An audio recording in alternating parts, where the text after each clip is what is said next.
Here we are with Here my we are, friend George. Nigel Mohammed. Thank you so much for coming again, Nigel. It's been over a year since we did part 1, and now we're going to do chapter 2 of your story. And just to tell our friends, you know who you are. You're a teacher, you're a great mentor of men, you're many other things. You're a writer. But my memory of you, my experience of you in the beginning is when you were running a men's group in Worthing. I didn't even know you at the time, but you guys were looking into the father wound, and you just turned to me because I wasn't connecting with the material. I was doubting. I said, what are these guys talking about? I don't have a father wound. But you just said to me in a very compassionate way, but sharp, you said, sooner or later, George, you're going to have to face it.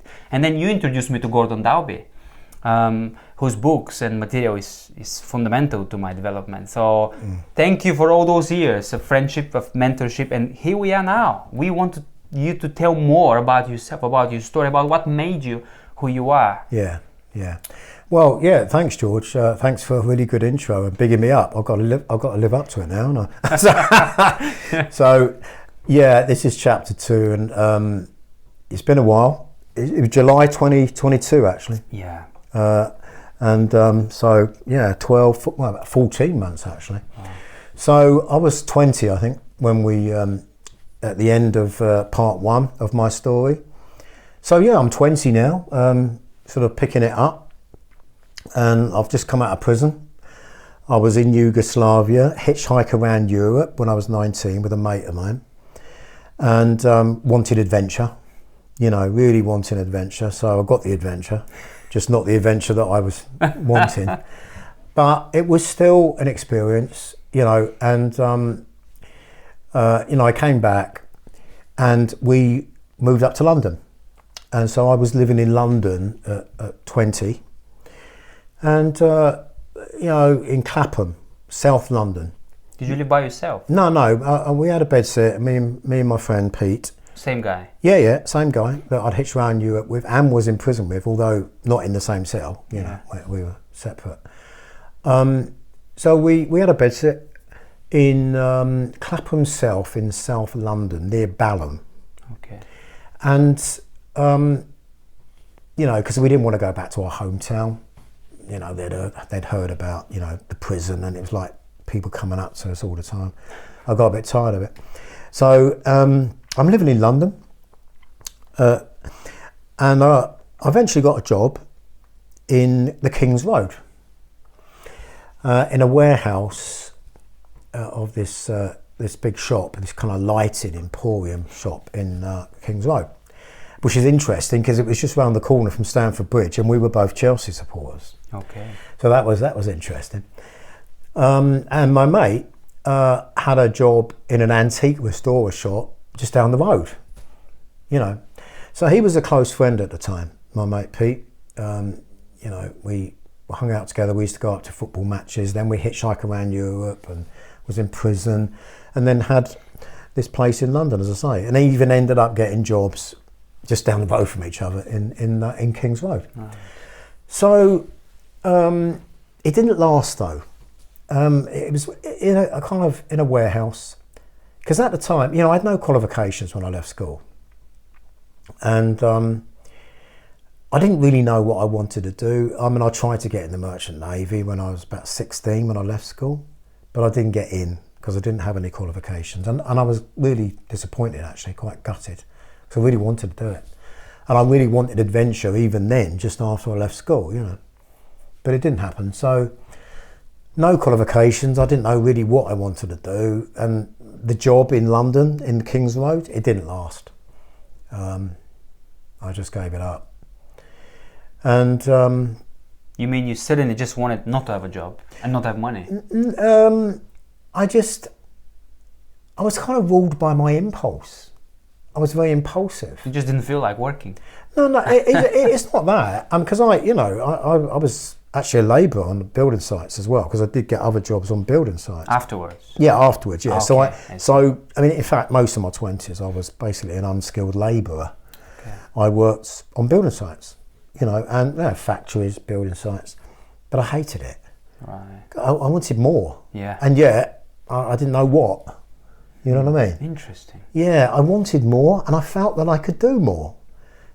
Well, there was only a little bit of me that believed I could do more, but I thought, if this is it, if this is life for the next 40 years, I don't want it, you know, because I didn't enjoy any of the jobs really.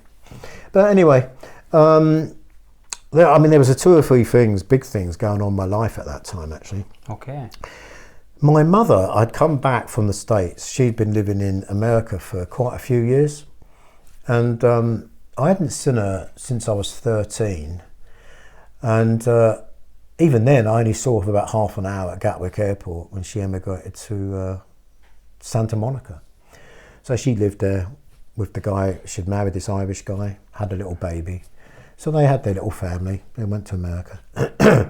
And then suddenly she turns up in my life again. So even when I was 13, I hadn't seen her for quite a long time anyway. So it was really surreal meeting this stranger who was my mother, who'd come back. I mean, you know, hitchhiking around Europe, I got turned on to dope, smoking dope as well, you know.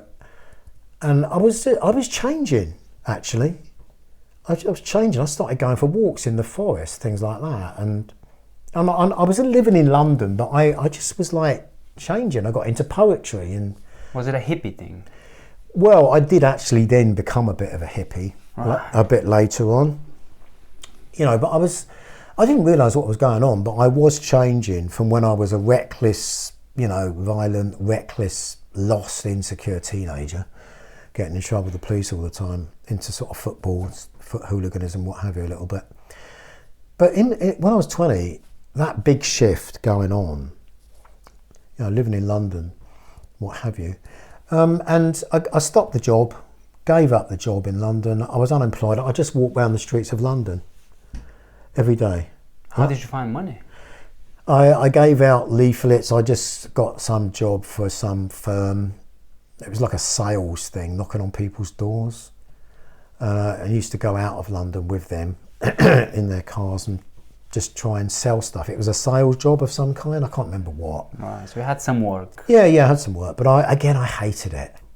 You know, I hated knocking on doors, trying to sell stuff. You know, didn't like it. Again, you know, it didn't last long as well. But I was searching as well, and I didn't know what. Something was going on, quite deep, you know. It was weird meeting my mum. She lived in a place called Caterham in Surrey, yeah? And I'd get the train to go and see her, but it was so weird going to see my mum. She's a complete stranger. So only one time you met her? Well, I met her, and she's living in Caterham, so I went to see her, and I went to see her a few times, you know. But it was so weird, because I'm going into this family unit, and I didn't have a family, you know. I grew up in a large, chaotic foster home. And I'm going into this family unit, this stranger who's my mother, she's moved back from America, married to this Irish guy, and they got a little baby. It just felt so weird. I was just a fish out of water, really was. And it was so surreal, so kind of like foreign, you know? It's like, I don't belong in this situation, you know? So it wasn't easy. And I'd go, and I was actually smoking dope at the time as well, but also thinking about, is there a God? What is life really about? Because I hate these jobs that I'm doing, you know. I see. And so I'm quite insecure. And, but what was happening was I was getting into more drugs, and it was like, they call it a gateway drug, yeah. So you started with marijuana, but then there was more. Yeah, and I said I never would. I said I wouldn't even get into dope, you know, but I did. And then even then I said, no, there's no way I'm going to take anything else, but I did. Because you know, there is some truth that, the gateway drug, because it leads to other things. So what did it lead to? Well, it led to, you know, speed, you know, LSD, magic mushrooms, you know, lots of different drugs. I never injected, but it became a lifestyle. Most of my 20s. Right. I mean, looking back, I guess in some weird way I felt I belonged to that kind of lifestyle, you know? So that's the closest, those people with the drugs, the closest that you found to a community, a family unit. Yeah, exactly. So, you know, I kind of attached to them in a way, you know what I mean? you know, and all of my friends started, you know, I realised were actually also into drugs. So it became a lifestyle. Yeah. Well, no wonder you were wondering about God, because if you don't fit into family, if you don't fit into your work, and this is the best you can get in terms of your druggy friends, then no wonder you were not satisfied. Yeah, no, it's a good point. You know, so you haven't got any foundations there, really. It's easy to question things then. Yeah, your thing is you're very vulnerable to just grabbing whatever works for you. Yeah, I'll just go for that, you know. And you're numbing the pain really inside. You don't realise it at the time. So yeah, no, it's a good point. It's like no foundation, no family. Who am I? I don't know. No identity. You know, I'll go for this. Cool, that feels good. That's a bit of a turn on, bit of a high. So it became a lifestyle. But so in your 20s, this is what you did? Yeah, in my 20s. What about a girl? Did you have a girlfriend? Well, I did in my teenage years, but I didn't really have... Not in your 20s? Not in my 20s. I mean, there was lots of girls that I really fancied and was really drawn to, but I was very rootless and I was always moving. Okay. I was constantly moving. In fact, you know, I mean, I counted once how many times I've moved. 50 or 60 times, you know. Goodness me. Not just in my 20s, but, no, you know, going into my 30s, you life. know, what have you. But over a certain period of time, you know, that's a lot of times, man. And, you know, what's that about, you know? Very rootless, didn't know where I belonged. So, you know, that was what was going on. So I was kind of an insecure child, really, isn't it? An insecure kid in my 20s. So did you ever feel like a man in your 20s? No. I'm asking because I never did, but you had a different no way. upbringing. Not at all. Didn't have a Scooby-Doo, mate. And how did you cover with that? Because that little child, for example, in my life, I covered just by being a nice guy, you know, just trying to fit in. But I hated that little child because he just couldn't be strong. How did you cover him? What? So in terms of manhood? How did you cover that little boy feeling young? Well, man, that's a heavy question, George, because obviously I wasn't realise I was doing that at the time. I think dope. So you covered that. I think I felt so insecure, so inadequate, that little boy. I wasn't aware that it was a little boy, but I felt so inadequate. I didn't know, I couldn't work with my hands. I was a labourer, I was an unskilled labourer in between being unemployed and taking drugs more and more, and it was becoming a lifestyle. So in terms of what I did with that little boy and how did I cover him? Drugs, I guess. And just rootlessness. But the drug lifestyle, I guess, kind of gave me a very false but destructive sense of belonging to something. And that made me feel like, oh, this feels good, I've got some good mates. I guess it felt like family, you know? And so I didn't have to feel that lacerating pain of feeling an inadequate, insecure, lost little boy. Which I did actually, deep inside.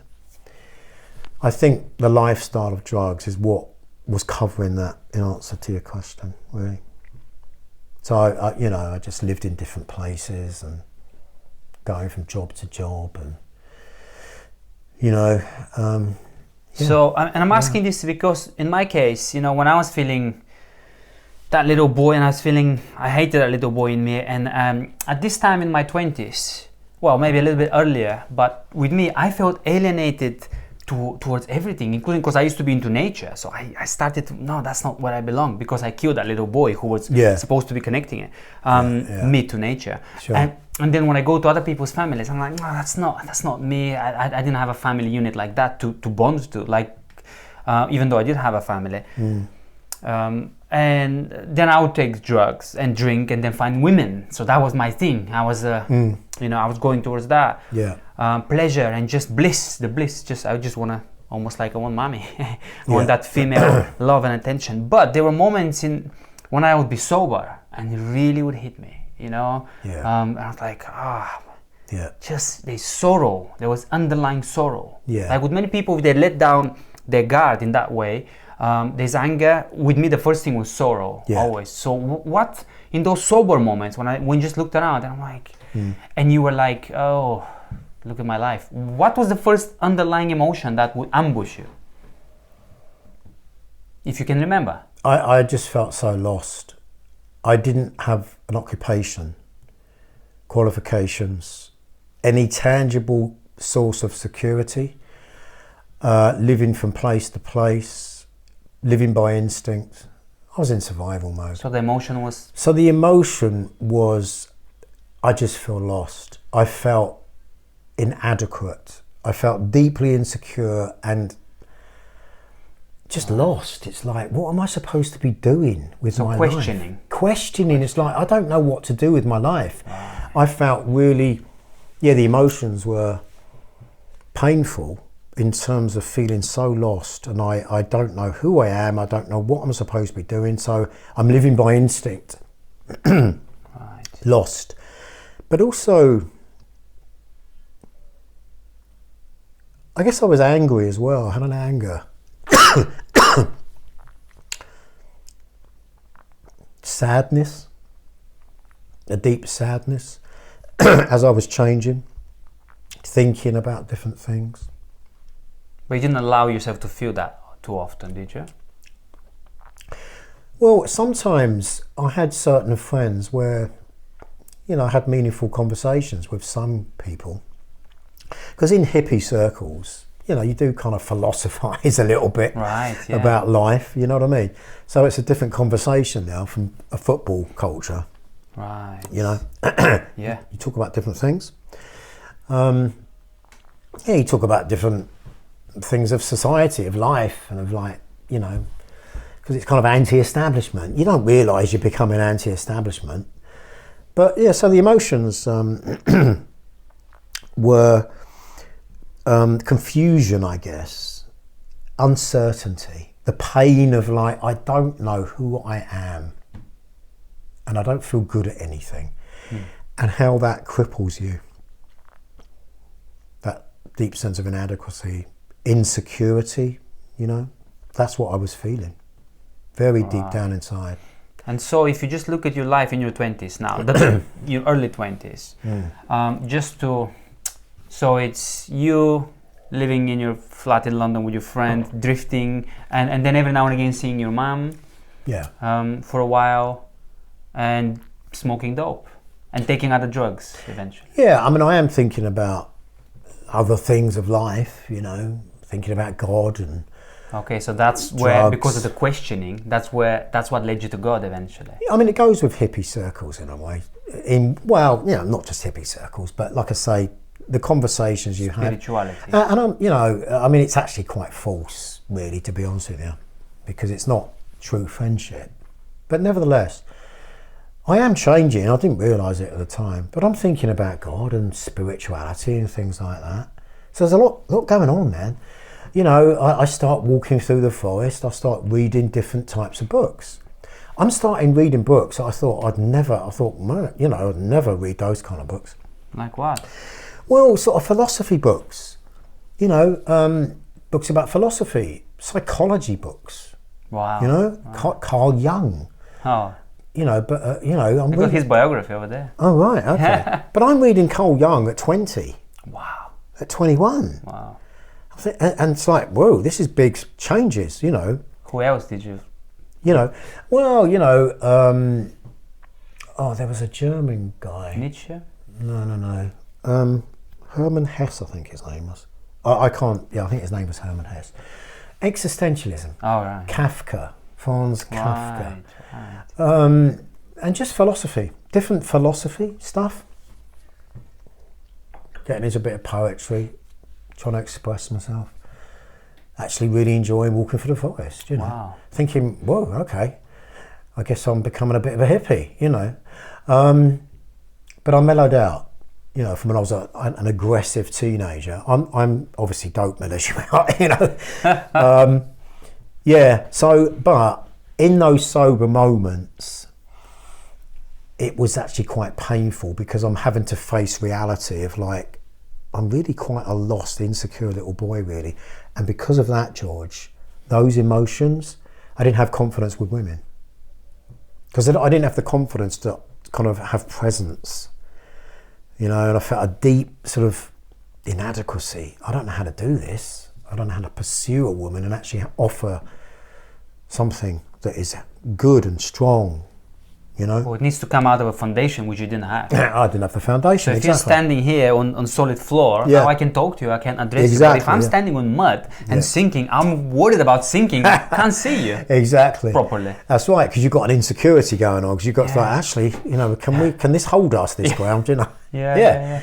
That's it, isn't it? You've got no foundation, so you've got this internal insecurity, and I had that. I was crippled, man, with a deep, crippling insecurity and inadequacy in my 20s.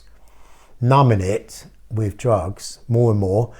Going to see my mum, just really lost. She didn't even know I was out my head. Wow. You know, she didn't know.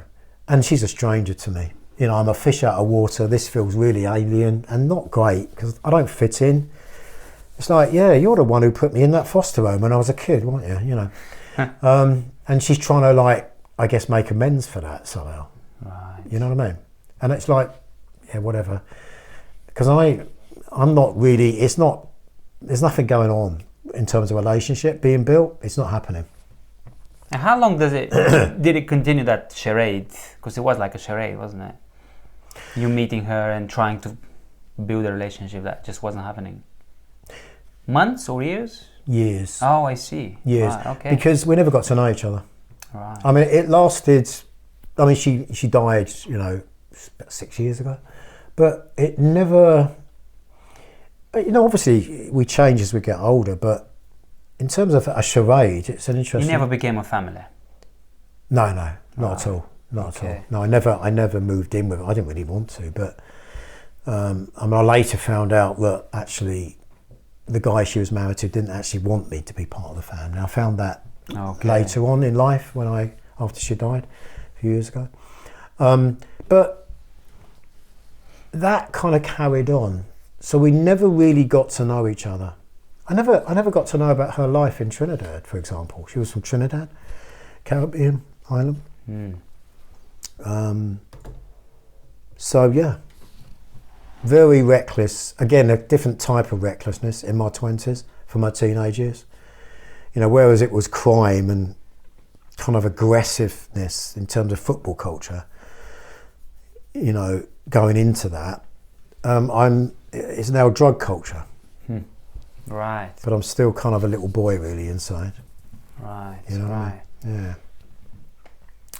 Okay. Wow. Yeah. Very interesting about that. I'm very interested in your conversion to Christianity. Now, first of all, I mean, I know you were questioning, but were you like, why Christianity? Were you exploring other religions? Yeah, I was, yeah. I got into the Hare Krishna thing. Really? Yeah. When I lived in London, mind you, I used to get a free meal. And I used to walk miles through London. I used to walk up to Tottenham Court Road from just off the Fulham Road, from where we lived, because we had another flat. Because my friend got a flat and I had a room in his flat. And that was in a plush area of London. But I used to walk from there up to Tottenham Court Road and the Hare Krishna thing. I'd listen to the talks, but I had a free meal. Okay, so you never got into it. Yeah, but I was searching. I never got into it, but I was searching. You know, I'd listen to their talks, and even the Jehovah's Witnesses, this kind of group called Jehovah's Witnesses. Yeah. I met with them. A friend of mine had become a Jehovah's Witnesses. I got into Christian Science. Used to go into the Christian Science reading room in London. Wow. Hare Krishnas, Jehovah's Witnesses, blah blah blah. You know, different things. I just because I was changing. I didn't really know at the time. Why Christianity? I don't know at the time. I mean, I think the only way I can answer that, George, is that looking back, it was like something at a deep level was going on, that I was being drawn to something or someone that was actually drawing me. And I didn't realise it at the time. And, you know, I'm like a very lost, you know, like this term, lost sheep. Mm-hmm. Well, you know, I could relate to that. But did you meet any people? Did anyone influence you? Well, I went on a drugs binge when in Amsterdam with some mates. And I was getting into drugs. We went to Amsterdam, as a lot of people do. And but I was getting, looking into other religions, like I said, but I was getting drawn more and more to Jesus. And I don't know why, but another friend of mine was also searching. Another friend of mine at the time, who also was a bit of a hippie and had been smoking dope and all the rest of it, he was also searching. And he was also getting drawn to Christianity and to Jesus.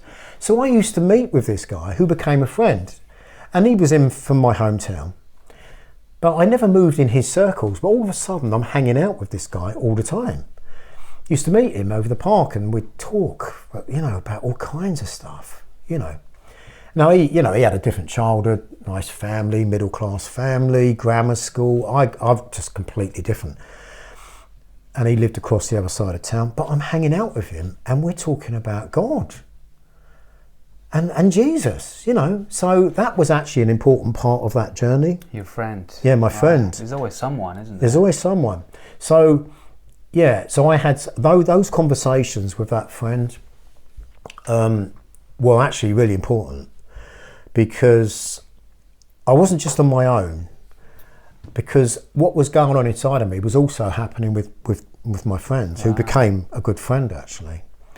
And he actually gave his life to Christ, to the Lord Jesus Christ.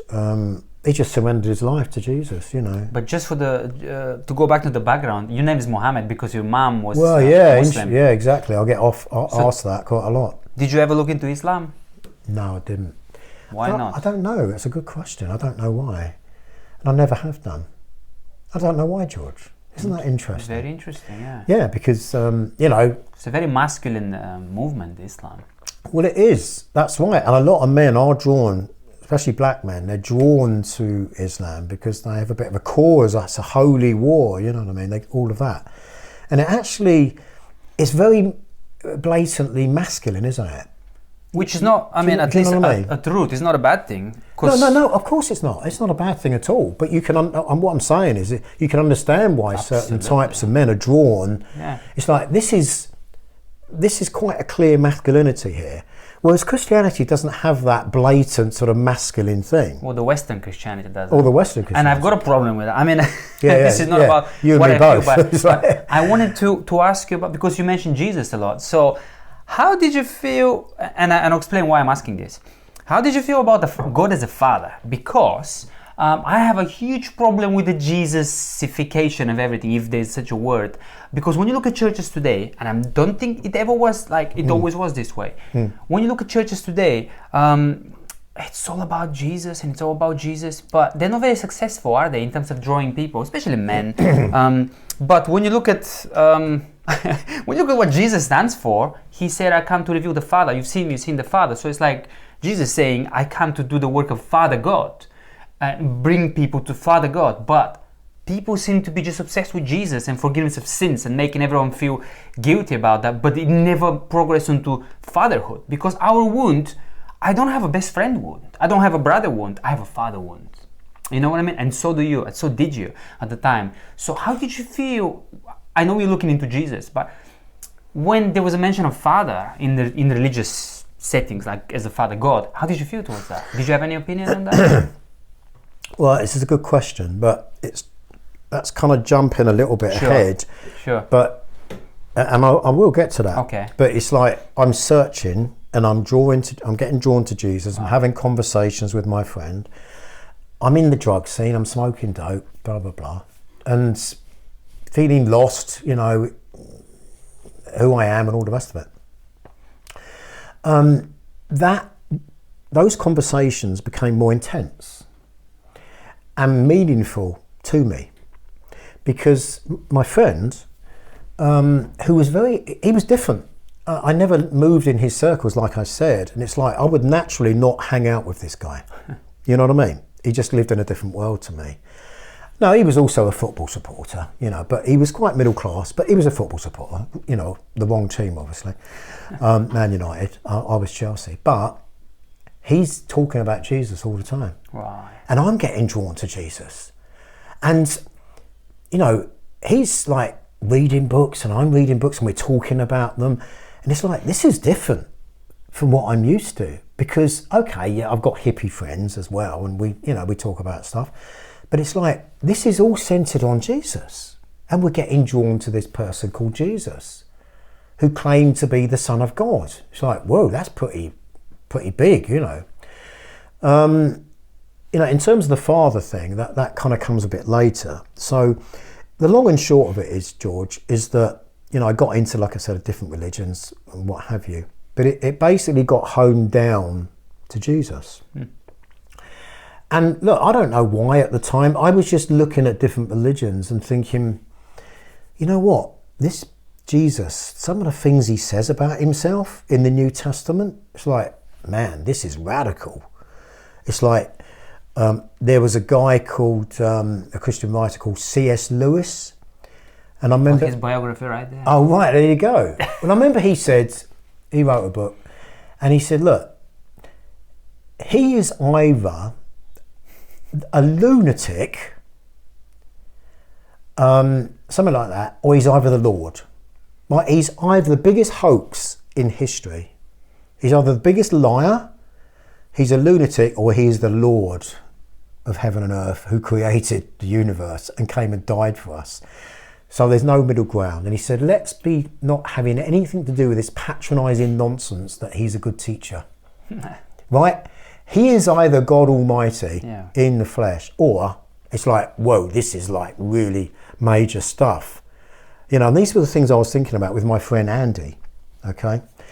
It's like, okay, this is something different, because what he's claiming to be is like, as C.S. Lewis, he's either a lunatic and he's insane, or he is the biggest evil demonic liar ever to walk the earth, or he is the Lord and you surrender your life to him because he is God who's come in the flesh. And it's like, this is radical. And I kind of got to that point. So you were reasoning, it was on intellectual level. Well, not just intellectual, inside. George. I mean, it's like my whole being was engaged with this. Yes, it was in one sense. But you wanted to make sense of things first before you. Yeah, absolutely. That was really important part of the search. Like I said, I got into other religions and all the rest of it, and the Hare Krishna thing. Okay. I like I said, I was obviously going to their temple thing and having food, and even went to one of their events. In another part of the country. But I just thought, no, that's not for me, and I'm glad, obviously, looking back. And so basically it got to the point where, the conversations I'm having with my friend, it was now centered on Jesus. This is becoming big in my life. All these other things are going on in my life, my mother, blah, blah, blah, the things I've mentioned.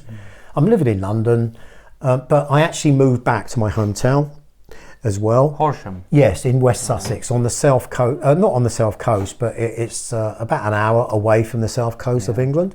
It's where I grew up. Never felt I belonged there. I never felt I belonged anywhere, but anyway, I moved back there, and I'm doing labouring jobs, but I'm meeting with this guy a lot, okay, but also smoking a bit of dope and other stuff as well.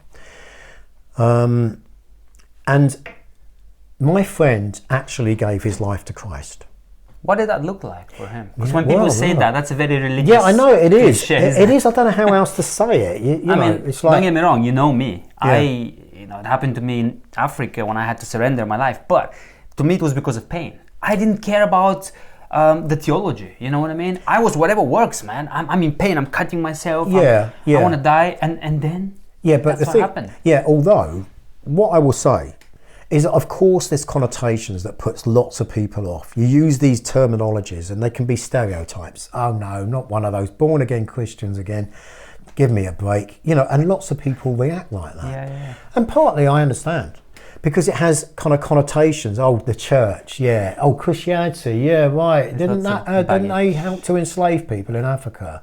Part of the, and all those connotations, the Crusades and all of that. And also in today's world, you can't. There's lots of things you can't say, apparently. Free speech and all that. So it does have.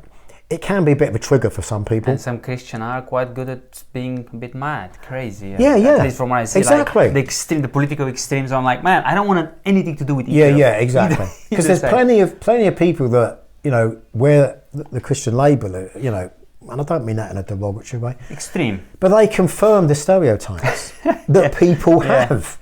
In terms of, I can't relate to you. You're religious. You speak language that is not real. And yet, let's not forget that today's world, anything that's good about us in the West is because it's based on this principle. So you don't have to believe it to actually say, wow, it's good to do unto others. Yeah. But anyway, what happened in your friend's life? It's a very good question, George.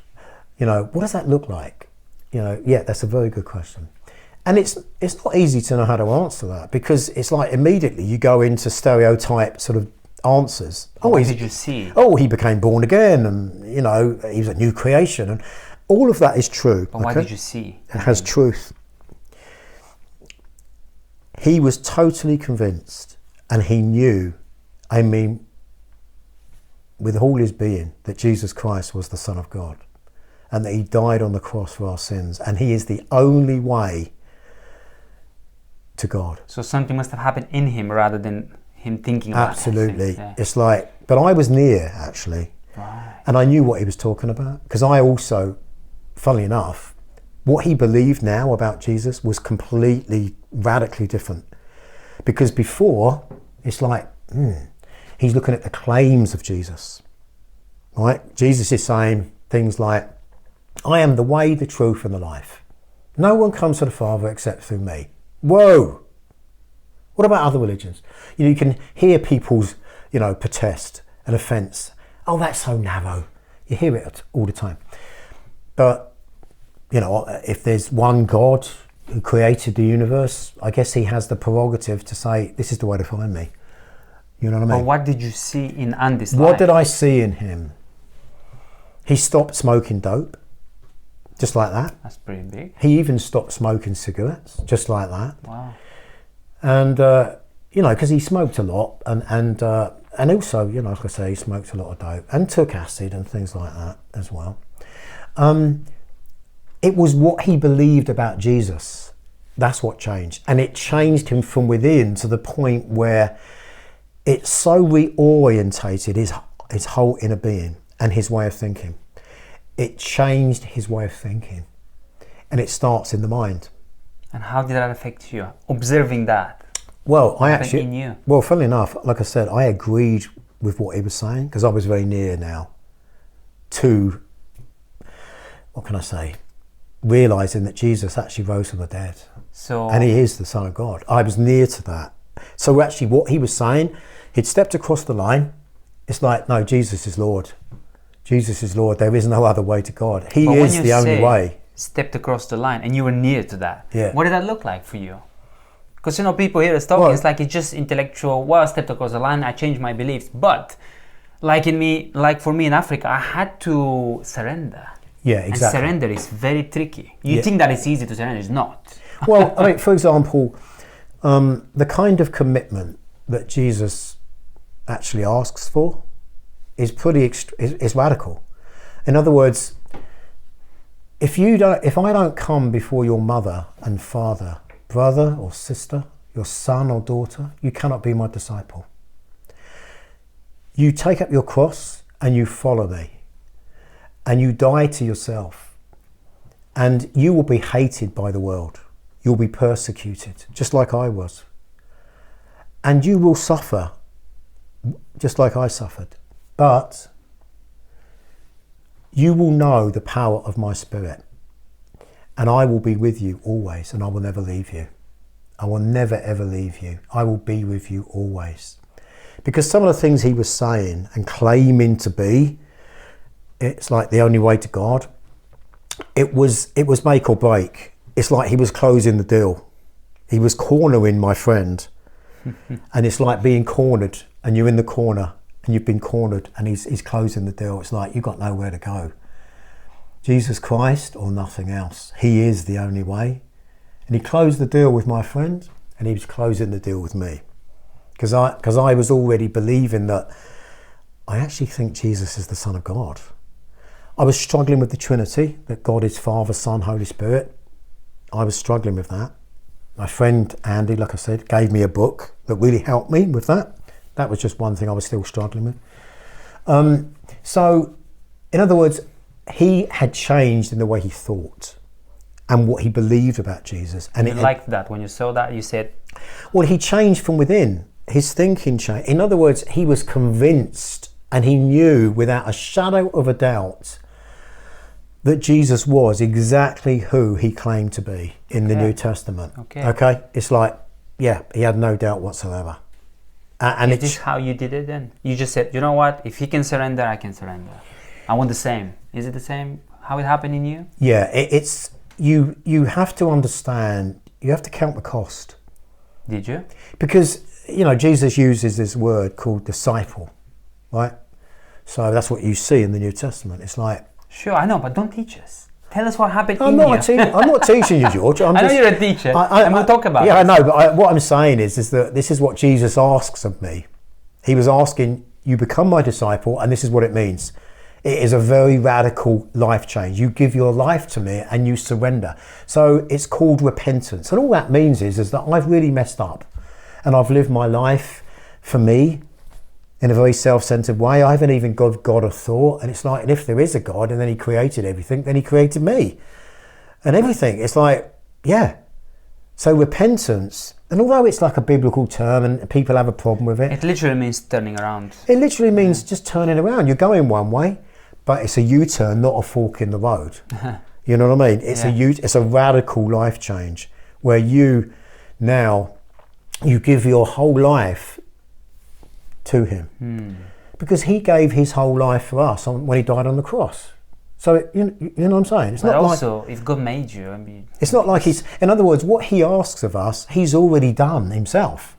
Look, I gave my life to you. I became a human being, and lived in this broken, fallen world, and I gave my life for you. So you were considering all these things in detail. Yeah. Right. Okay. So it was, closing the deal kind of thing. Like he was really honing in, and I was, and like I say, going back to the drugs binge in Amsterdam.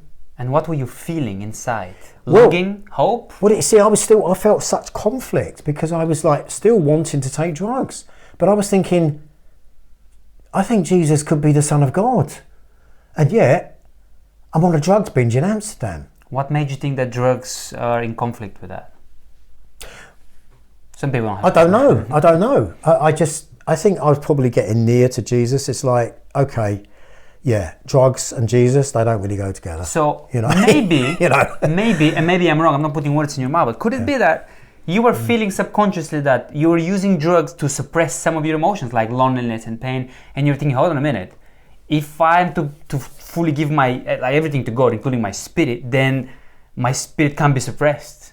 I need to feel what I am supposed to feel rather than suppressing it with drugs. Because, you either open it to God or you close it down, shut it with the lid of drugs. Is it something like that? Well, maybe, but I don't know at the time, because I was still a lost, insecure kid at 20, 21. Yeah. But I was getting near to Jesus. No, looking back, it's obvious that drugs is a sedative. You're numbing something, of course, right? You want to just get out of it. You want to alter your state of consciousness, out of reality and get high, right? Yeah. But actually, you're numbing something. So obviously, you're numbing your emotions. Yeah. But you feel great, right? Temporarily, but you're becoming an addict, and it's actually making your reality a lot worse. Yeah. You don't realise it at the time, but it does. I know that's obvious. So. I don't know about what I was doing. I just was had this fragmented life, these lots of different things that made up my life in my 20s. We're talking about my 20s, and the things that I've mentioned, London. I'm now living back at home. My mother, you know, how weird and alienated that is, how surreal that is. Drugs, jobs that I hate, still feeling lost, you know, don't have any confidence with women and stuff like that. All of that's going on in my life. And, you know, I'm getting really drawn to Jesus, but I'm still taking drugs. I'm in Amsterdam on a drugs binge. Okay. And, but I'm getting near now to Jesus, even though I'm on a drugs binge in Amsterdam. Right. So is this where it happened? No, but just shortly after. Yeah. So, and this was, when was it? I don't know, 1981 or something, end of 1981. My friend that I meet with and talk about Jesus, he stepped across the line. He had given his life to Jesus Christ and was totally convinced and knew that Jesus was the Son of God. And he died on the cross, and he is the Lord. And he's the only way to the Father. Okay, he knew that. And he was changing inside. It's like he had a new nature, had a new heart. And that's what actually God promises. He gives us a new heart, right? It's like, whoa, it's pretty radical, right? So I knew, you know, I could see he was changing. But I was near, but I'd gone on this drugs binge. And it was a disaster. Came back very abruptly. And you mean it didn't turn out the way you expected? No. It was a disaster, you know. Just anyway, came back, and then shortly after, I also then surrendered, as you say, my life to Jesus Christ. So what happened? You said, if you're out there you go. Here am I. Something like that. Well, yeah. What happened was, I mean, I was crashed at a friend's place. You know, got stoned the night before, whatever. We'd come back from Amsterdam after disastrous time. And I stumbled out of my mate's place, and I was just walking back to wherever I was living. I looked across the road, and I saw this Christian bookshop, and I was just like, it was like a magnet. I was just immediately drawn to it because of where I was at. Yeah. I thought, whoa, this Christian bookshop. Walked straight into the bookshop, and I was there for 10 hours. No way. Yeah. I was just talking and talking. And my friend was like, really, you know, the guy that in the bookshop who became a friend. And he actually prayed over me. So you just met him? I just met him, yeah. Right. Yeah, just met him. I thought, wow, this is interesting. Christian bookshop. I'm quite interested in Jesus, blah, blah, blah. Right. And looked at the books. I was really drawn to it, you know, because I used to go to a Christian bookshop. I forgot to mention that. A Bible bookshop, it was called, in my hometown. I was in there all the time. But like I said, taking drugs and all the rest of it. So anyway, walked into this Christian bookshop, have this conversation that lasted 10 hours. And at the end of that 10 hours, I basically just said, okay, Lord Jesus, if you are God, if you are the Lord Jesus, if you died on the cross for me and you are the Son of God, and you died for me, I actually think that you are who you say you are. You know, I'm still uncertainty, but I came as exactly as I am. Yeah, with all lots of things, with the mess that my life was really, and I just gave my life to Jesus. And this guy prayed over me, you know, which was weird. I've just never had that before. It's like, okay, this is a bit weird, you know, whatever. And that was it. But I'll tell you what, man, the next few days and weeks, it's like, whoa, it's like I've been taken to another planet. Without drugs? Without drugs. Oh, wow. Because all of a sudden, I'm reading the Bible all day, every day. It's like, what's going on there? Something had really changed. Yeah. You know, so, yeah, so, but here's the thing, George, is that it didn't last. And the guy in the bookshop that actually prayed over me, I gave my life to Christ, I was going to his meetings. He had a group of people in the back of his bookshop. They were mostly elderly, you know, people in 70s, 80s, whatever. And I'd come from obviously a radically different life. But I knew something had changed, and that, whoa, I think Jesus is actually alive. He did rise from the dead. It was like he was living inside of me by a spirit, by the Spirit, the Holy Spirit. And it's like I used to meet with my friend Andy again, and he was obviously very pleased because we were both like born again, right? It's like, and you know, my friends that I used to hang out with in the drug circles, they didn't want to know me. They thought I'd lost it and become some religious nutter, you know. And, yeah, and you do get that, you know. But it didn't last. And that's an important point now in my story. Okay, what do you mean it didn't last? Well, What didn't last? The feeling of, what's the word, elation, the feeling of... Well, what happened was, and I'm kind of like moving into a different chapter now, in a sense, in my 20s, mid to late 20s. What happened was, I just felt so alienated in this group of people. I was a fish out of water. You mean the druggy friends? No. Yes, I felt alienated from them because I'd like met with Jesus, who like I realised was exactly who he said he was, right? And it's like I know that I met with this person who is alive, right? Did you have like a vision or something? No. It's what he said in the Bible. This is what will happen if you give your life to me. Yeah. You felt something. I'll give you a new heart, and I'll put my spirit in you. Yeah. And I'll become your father, and you'll become my son. Okay. Now the father thing you mentioned just now, that becomes relevant now. That takes a long time to kick in, doesn't it? Yeah, it does. Because of our father issues. Absolutely, because I didn't have a father. But no, sorry for asking. Who did you not fit in with? I didn't fit in anywhere because I didn't fit in with the guys I used to take drugs with anymore because I now had given my life to Jesus. But I didn't fit in to church people either. So you started going to church? Well, I started going to this fellowship group, right? But they were mostly elderly. That's fine, you know, but that's just happened to be what it was. But I couldn't relate. And I actually started feeling like, you know what, I don't actually relate to these people. And I was having the same feeling, George. I didn't fit in with my mother, her little family unit, married with the kids, go and see her every now and again in Surrey. I don't really fit in here, which is understandable, you know, Didn't really fit in around Christians either, funnily enough. I believe the same thing as you, but there's a real disconnect somewhere. And I wasn't really connecting with my drug friends either because like they thought I was a nutter, and they, you know, I was like lost it. So, but I had my friend Andy, and we used to meet. So the lack of roots showed up again.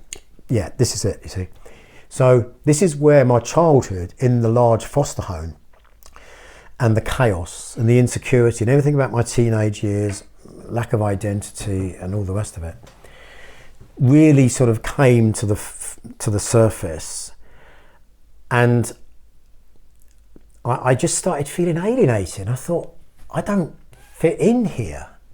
I know Jesus is the Son of God, but I don't really belong here. I don't really feel like I fit here, and I don't feel comfortable here.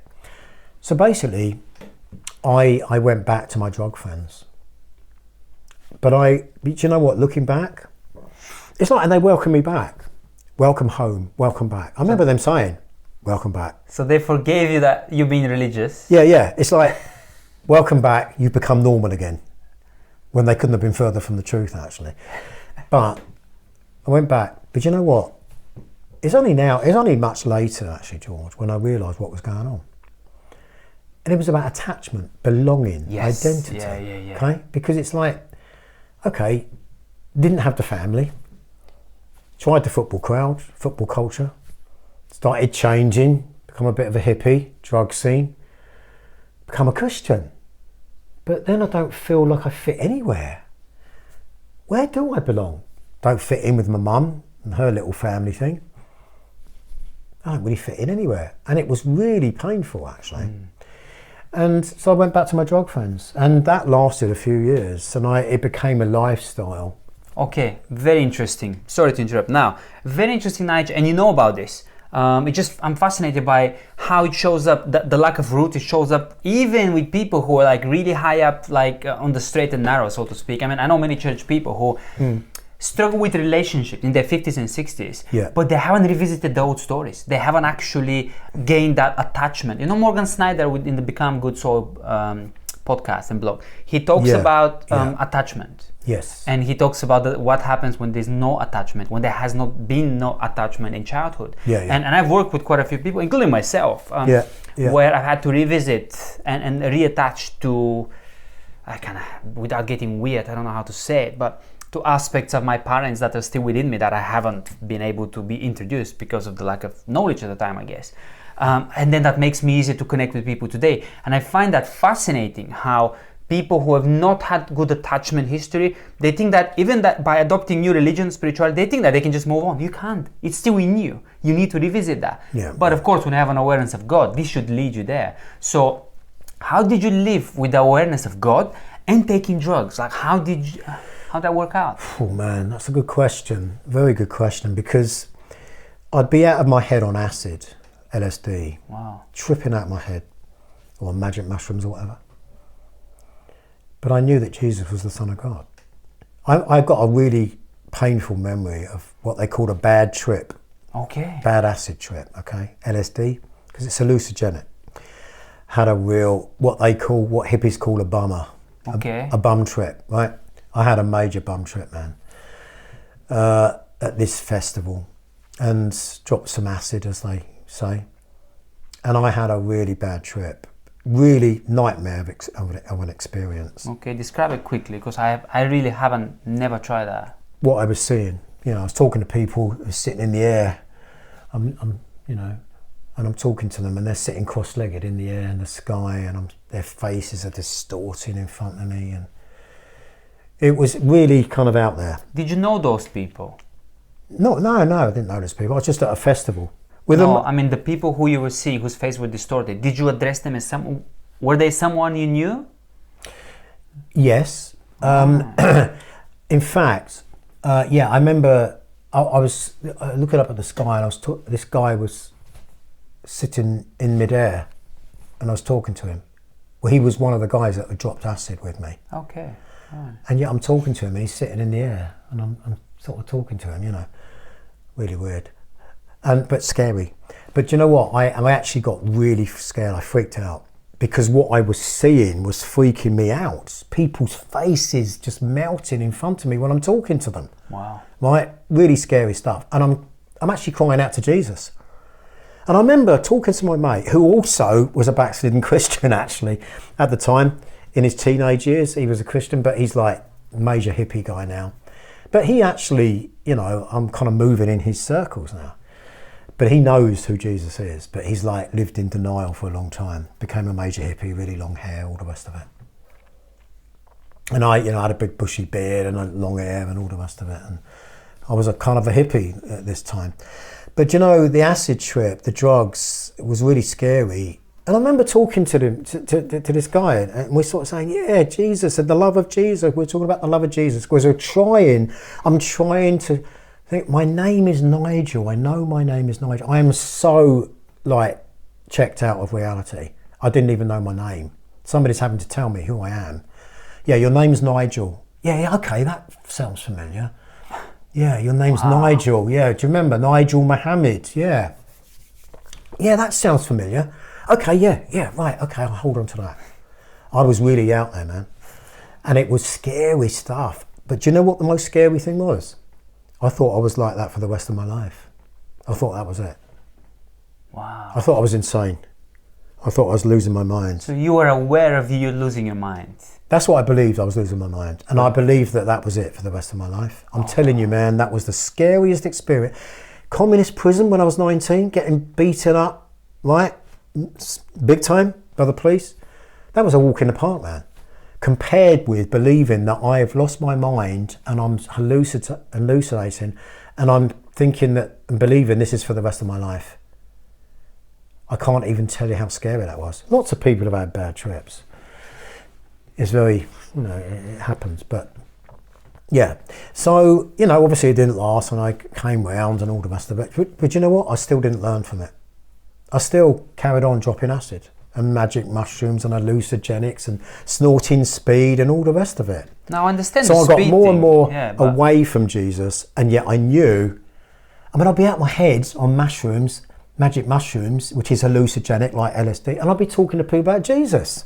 Yeah. So I was very lost. Again, I'm still very lost. Yeah. But I didn't know where I fitted in, George. Is this why you took acid? Because I understand the speed and the coke, because I used to take coke, but that's because it made me open to the world and talking and all that, you know. No. But acids and like wanting to see things, did you actually want to go into the spirit realm or just to escape? Well, I didn't know at the time. I think at the time, to be honest with you, it was about, like I said, about like belonging to something. Because even when I knew that Jesus was the Son of God. Sure, of course, but why not just lines of coke or, you know, speed? Because that's what I did. Yeah, no, I snorted lines of coke. Oh, you mean so anything, just to click in with those people? Anything. All right. But I never mainlined. I never injected. Thank God for that. Well, yeah. I could. All right, sorry to interrupt. I just wanted to a bit of clarity about that. No, that's okay. I mean, I could have done. I was moving in those circles, believe me, who were injecting speed and heroin into their veins in front of their kids, for crying out loud. Really? I started getting that low in those circles, and yet knowing that Jesus Christ was the eternal Son of the living God, and that he died on that cross for me. But I was lost because I never fitted in anywhere, and I never fitted into church, man. Never have done. But I understand why, because you're going into another culture. But I haven't lived in that culture, right? And I don't speak their language. I kind of do, but I don't, if you see what I'm saying. Yeah. You know what I mean? Yeah, I believe that as well, but it's like, I can't relate to you, you know? And so in terms of manhood, fatherhood, God is a father. Well, I couldn't relate to God as a father.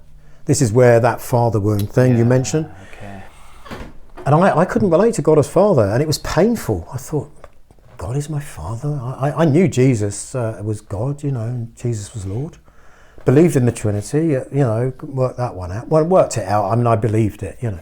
But it's like, I never had a connection with the Father, with God as Father, which I believe actually is probably quite common, because we all have a father wound. I believe every human has that. Honestly, I believe, because if God is a father, which I believe he is, he's totally our father, you know, of course I know that he is our father. But if God is a father, then fathers are really important, right, in shaping the identity of a child. Yet no father is perfect. Including daughters. Yeah. Right, including daughters. So, you know, a woman can have a father wound. Tell me about it. Ask my daughters. well done for being that honest, George. But anyway, drug scene. I went away from Jesus. I'm in the drug scene now. That was like another family. It was like a substitute family. So I ended up living in houses with other people that were smoking dope. Even drug dealers, you know. Really? Oh yeah, they became friends. It's like some of my best friends were drug dealers who I lived with in the same house. Where was that, in London? No, that was in my hometown. Oh yeah, sorry, in Horsham. Yeah. That was in my hometown. My friend Andy, by the way, had moved out. He'd gone to university. It was off the scene.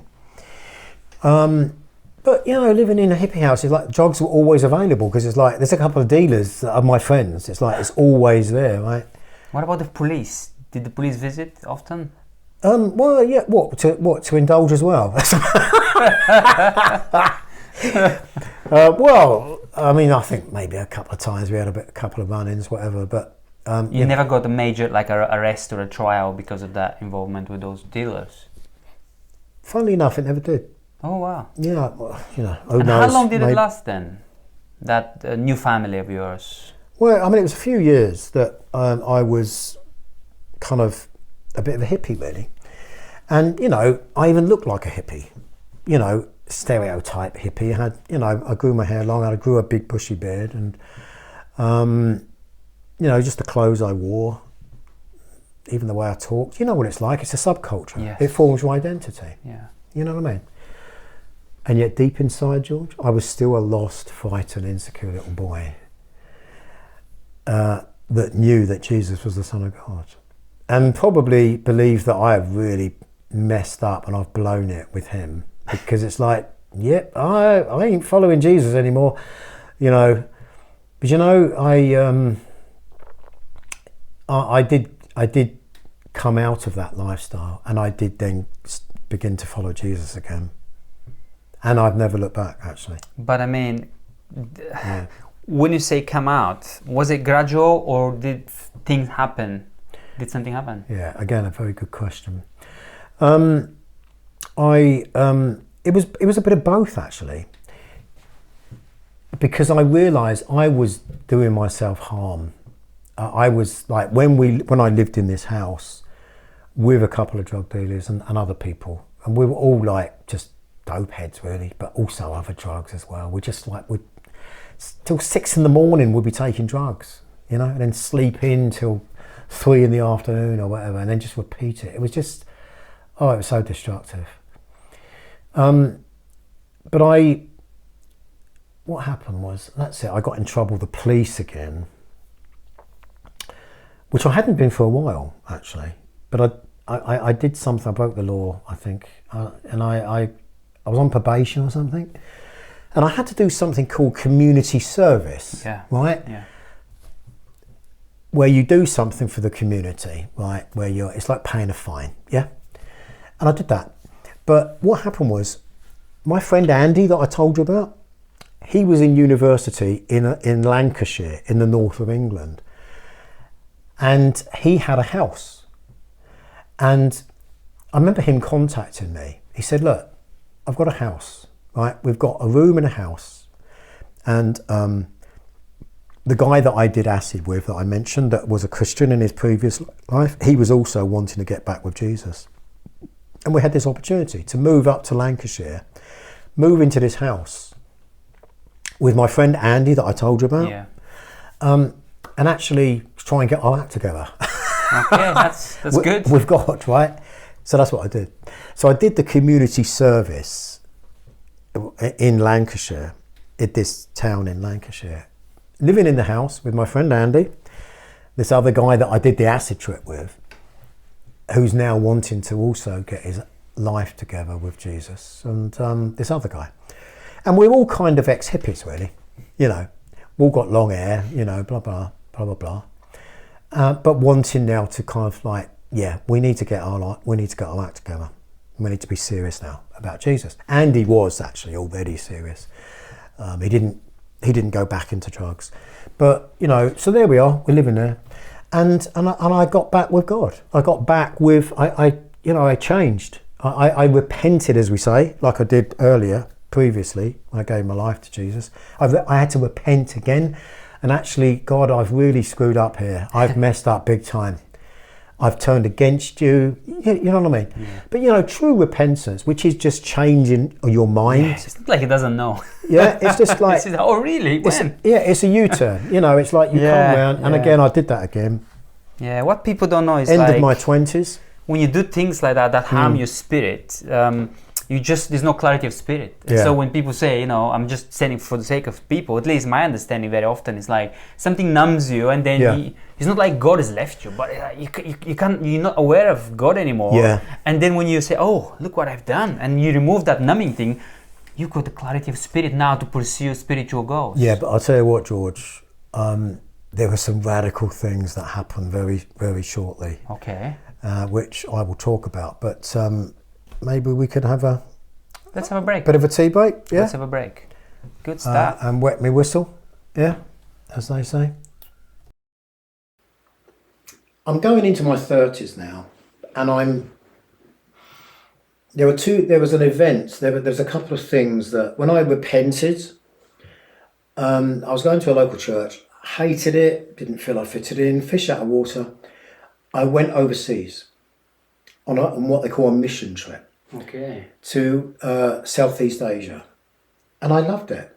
I absolutely loved it, because it was that sense of adventure again. Remember when I hitchhiked around Europe? Yeah.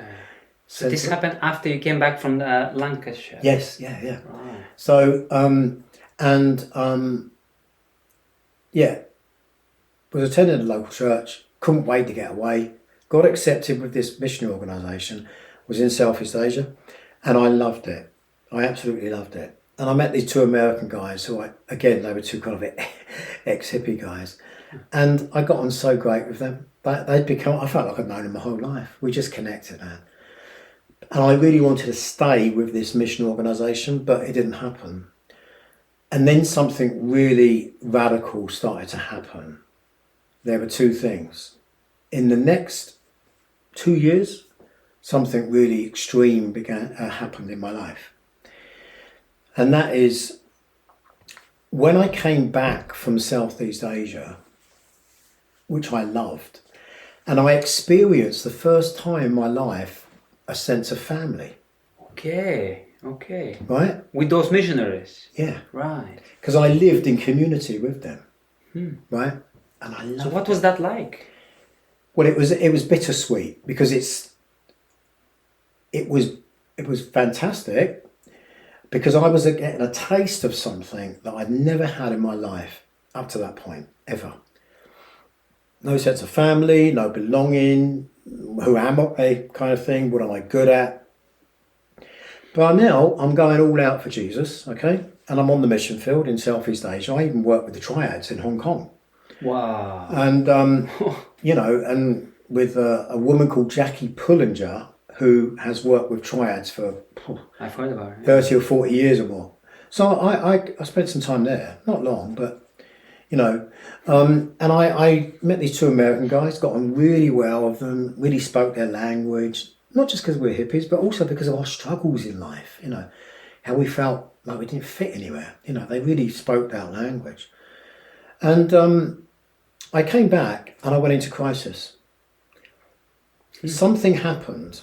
And what I realised much later, George, was that it was like just when I was 5 and I was yanked away from my foster home by this strange woman and taken in a boat across the other side of the world to Trinidad, which profoundly traumatised me and stayed with me for years. It was like another severing of attachment. Mm-hmm. Okay, I'm in my late 20s. I'm attaching to people, living in community, and it feels like family. It's like, this feels great. Now, there were real challenges which didn't feel so great. Okay? But family challenges. And it's like, okay, this is totally new to me. And it's like, okay, I don't know if I can act this, but I love it as well. Mm-hmm. Kind of bittersweet. But I thought, I want this. Because it's like, with this mission organisation, I can travel the world as well. And I can really make a difference to people's lives. I can even learn skills and serve within this missionary organisation, right? And I really wanted to stay. I actually felt like I'd found my place. Wow. I thought, I want to stay with this for the rest of my life. And it didn't happen. It only lasted for a very short time. And I went into crisis because when I came back, and I remember standing on a place called Hong Kong Island and looking out and saying, God, I'll go anywhere in the world apart from Horsham. Anywhere apart from my hometown. You know where I ended up, right? God has his ways, doesn't he? Yeah, but that's profound though. Let me just comment on this. Yeah. Because it's absolutely profound. Now, the thing that we most desire is like, God is good that he doesn't give it to us because then we're going to attach to that. And we desire it because of the lack, the inner lack, you see? Because if you attach to something outside of yourself, I don't care how great a church or organization, then your well-being will depend on that. As long as that goes well, you'll be well. You see what I mean? This is a really crucial point you just made there, George. Yeah. There's a researcher called Brené Brown. Yeah. An American kind of sociologist, I think. And she does very interesting research on belonging, identity, connection, things like that. And I'm just reading her book at the moment, Brave in the Wilderness. And she says in that book, belonging to ourselves means being called to stand alone, to brave the wilderness of uncertainty, vulnerability and criticism. But in the world that we live in today, so in other words, belonging comes from inside, your authentic self. When the attachment wound is healed enough, you start to connect with your authentic self, who you really are meant to be, which is born out of profound pain and suffering, actually. But when you come out of that and it crystallizes the essence of who you are, it starts to crystallize. You start to get glimpses of it. When you get glimpses of it, you hold on to it for dear life. Because this is who I am. This is what the grace of God is actually shaping me into. And you belong anywhere. And it's redemption. And you belong anywhere. Yeah. And it's like, but in a world that feels like a political and ideological combat zone, it is incredibly tough. Because there's lots of things you can't say today. Because they shut you down, right?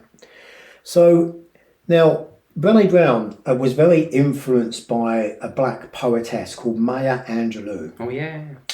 And she has this quote in her book, and she says, "You're only free," this is Maya Angelou, she says, "You are only free when you realise you belong no place and every place and no place at all.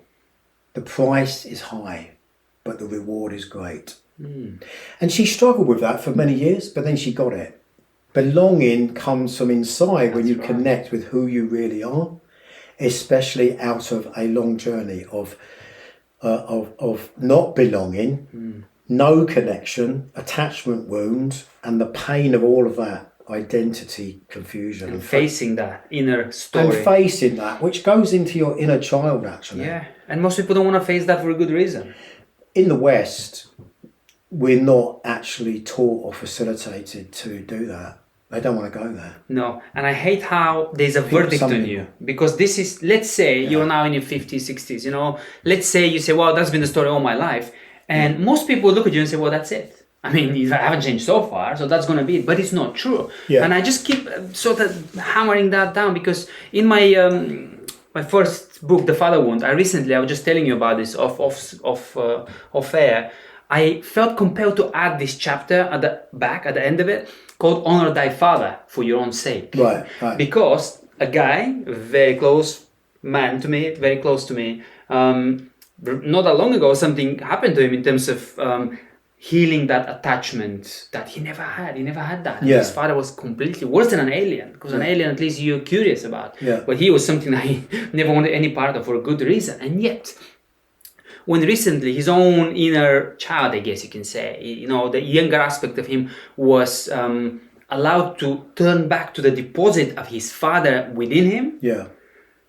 Something happened to this guy. Something external happened. And so that's what I'm talking about. It doesn't matter how old you are. It doesn't matter what your story has been.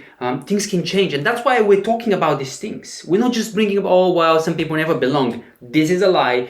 Inner deep change is possible. So rant over from my side. Yeah, no, that's okay.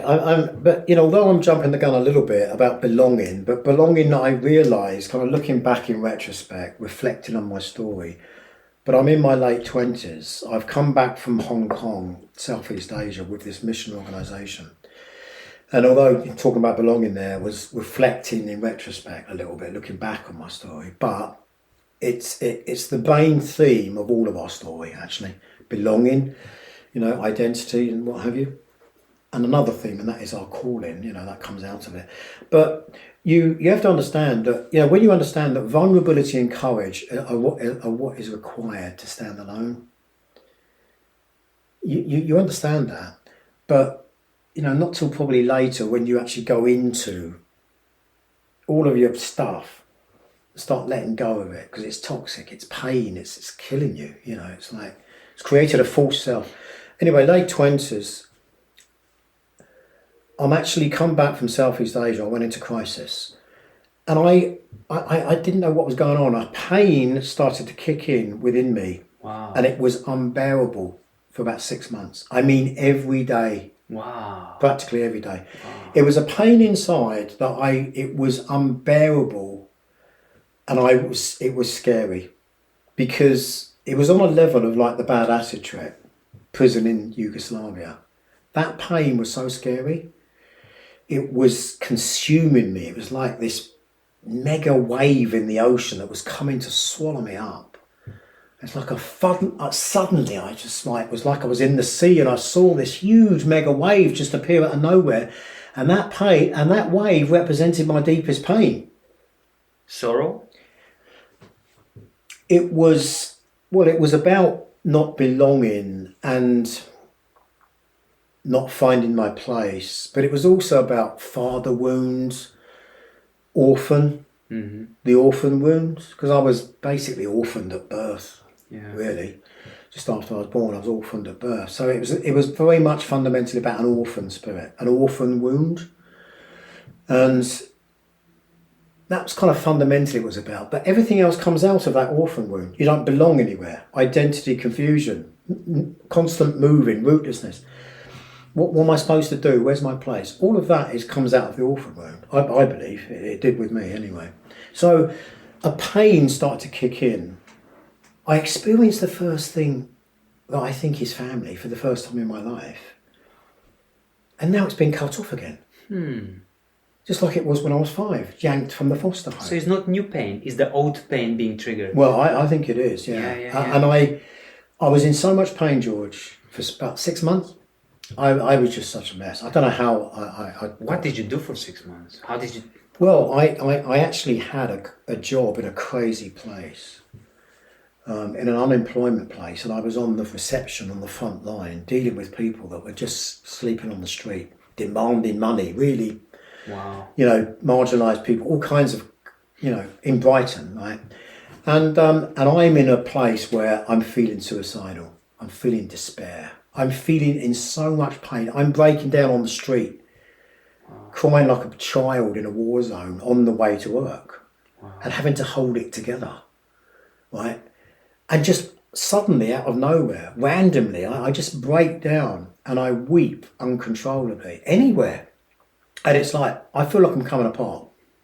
Really scary, man. And anyway, the long and short of it is that I tried taking my own life. And, I did attempt suicide. And I was in so much pain I couldn't bear it anymore. Because it was scary, man. And... I it was just agony beyond description. And I just did it so casually one day, so casual. And I was sharing a flat with a guy who went to the church that I attended before I went to Southeast Asia. And I was living with this guy. And I just casually swallowed loads of pills one day, got on a train, went up to London. And I knew that by the time I got to the end of the train, I could be dead. And they'd just think I was drunk or whatever, or asleep. And people would just ignore me. But I didn't care. Now, obviously, I didn't go through with it. I took the pills. I attempted suicide because this pain was just, it was lacerating. It was just like razors were cutting my inner being to shreds.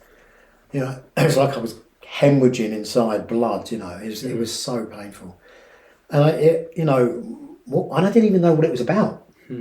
And, you could hardly speak that kind of pain in a church culture. Oh, you didn't have anyone to... No, I had no one. Think with those categories. No one to talk to. No one to process. That's so sad. That's sad. Yeah, so no one to process it through with. And so I'm on my own, really, in it. And I don't know what's going on. So anyway, I attempted suicide. Obviously, I got off the train. Why? Because you said that... Well, because I'm getting more and more... I'm on the train and I'm getting drowsier and drowsier. Okay. And I have swallowed the pills, man. And I've swallowed enough to switch the lights out. You hear what I'm saying? Wow. And it's like, this is the real deal, man. I've actually done it. And I'm going to be dead soon. Part of me doesn't really care, because I can't take this pain anymore. It opened up something really primal and deep in me, man. Coming back from Southeast Asia, family, community for the first time, adventure, identity, belonging. Yes, I could do this for the rest of my life. Everything was all wrapped up in that situation, the potential of it, and it's taken away again. And it opened up this huge, profound chasm of pain in me that was like this mega wave that was threatening to swallow me up, where I just disappeared into oblivion. And I wanted to disappear at this point. So I'm on the train and I'm getting drowsier and drowsier. And I'm thinking, okay, I have a choice. And I'm able to think I have a choice. I can get off at the next stop and go into the nearest hospital and get a stomach pump. Or I can go ahead with it and stay on the train. Because it was a fast train and I would have gone to London and I would have been like in a real desperate state. you know, maybe having got on the train, literally just roaming around, just sedated. I'm going to die somewhere on the street somewhere, whatever. Got off the train at Crawley station, went into the hospital, had my stomach pumped out. That's the long and short of it. What made you take that decision? Well, I guess I wanted to live. Now, I know people talk about, oh, it's about attention, all the rest of it. No, it's about pain. Mm-hmm. Okay, yes, I wanted to live enough, so I guess I didn't want to die enough to go ahead with it. Mm. But something really deep is going on. Something profound is going on inside of me that was triggered or opened up by going to Southeast Asia and finding something that I've never had it before in my life. And yet it was taken away from me. It was just, again, severed again. 5 years old, being cut off from the foster home. Yeah. A boat, being abducted, being kidnapped by this stranger across the other side of the world. Huge trauma. Screaming for 6 weeks, sent me back on my own, come back. It's like, almost like that again. You know what I mean? Mm-hmm. And so, had my stomach pumped out, and I was still suicidal when I got back for a few months. Got a job labouring on a building site just for a change. And I was suicidal on the building site. I was still in a suicidal state. Nobody knew about it. And because I can't speak that kind of pain in this church culture that is all nice and praise the Lord, and it just seems so total false and superficial and religious. And it's like, no, I can't actually tell you about this, can I? So anyway, that's it. Yeah, I'm working on a building site. Didn't last. I was in such a desperate state. I just walked off the building site, blah, blah, blah. And then what happened was I applied back to the missionary organisation. I thought, I want to go back. That's where I belong. I want to go back. I'm waiting for the application form. This is about 6 months after I've tried taking my own life, okay? And I'm still suicidal. And I'm waiting to hear from the application, and I've passed my driving test, okay? 4th attempt. Passed my driving test. A month later, after passing my driving test, I get my first driving job, and it's delivering pizzas. And I thought, I'll take this driving job while I'm waiting here for my application to the missionary organisation. You know, and it was a ship that travelled all around the world, and it would have been an adventure. It would have been so much. I had friends on that ship that I was with in Southeast Asia, and also in the missionary organisation in England before I went, and they really wanted me to join them because I'd really bonded with them, you know, and it would have been, it was a dream. And instead of a dream, what happened was I was waiting to hear from the application. I took the job with the pizza delivery driving. First day of the job, waiting for this application, on the brink of a dream. I do my last delivery of the first day of the job. I go around a bend and, excuse me, the car crashes. The van crashes. Smashed into a tree, the tyre blew out. And I broke both my legs. Okay, so the fact that now you have the disability is because of that, is it? Yeah. Wow. I broke both my legs. My nerves were damaged. I became permanently disabled. And painfully permanently disabled as a result of that accident. And it took me 18 months to walk again. So I didn't go on the missionary ship. Wow. Instead of a dream, I was a nightmare. I had a nightmare. I was in a wheelchair. Wow. It took me 18 months to walk. All right, why don't you catch your breath, and I want to ask you a question. Yeah. Have a drink. Yeah. Because I can't... Got a bit of a fog in my throat, as they say. That's okay. I can't wait to ask this, and I don't know what you think of this. I'm pretty sure, I think I do know. But you know how there are spiritual laws and principles, and I just can't help but think, you've after coming back, because of your childhood pain being reopened, you opted for something, didn't you? You opted for death. Even though you changed your mind, you actually opted for it, didn't you? You said, you know what, I would rather go there than stay here, and hope that this will be healed. So you opened the door, I think, spiritually speaking. Yeah. And am I gonna be crazy enough if I wonder if something walked in through that door and they try and take your life just because I believe that there are some people who walk about and only bad things happen to them, and some people always seem to attract good things. And there's some families in which accidents and trauma, like in my family, there's quite a few things. They just run in families, and some people are more prone to accidents, some people are more prone to rejection, but because of what doors spiritually, emotionally been opened in their history. So do you think maybe this is just a wild thing, but do you think that because you open the door to death, say, no, come in, take me, then something like that happened? Maybe not. And I'm not giving you guys anything, oh, this happened to you because of that. I'm just wondering about Nigel's life. This is not a recipe, this is not what happened. I'm curious. I think about my own life, and I've seen patterns. I've seen crazy patterns. So I'm sure I'll be excused in asking that question. Do you think there was a relation? What, like a generational thing? No, the fact that you opened the door for death, deliberately saying, I want death to come in, then you nearly died, and your body is still paying the price for you nearly dying, being hit by a car. Because you could have died easily. Yeah, that's an interesting point. It's a huge accident, isn't it? Yeah, it's an interesting point, actually.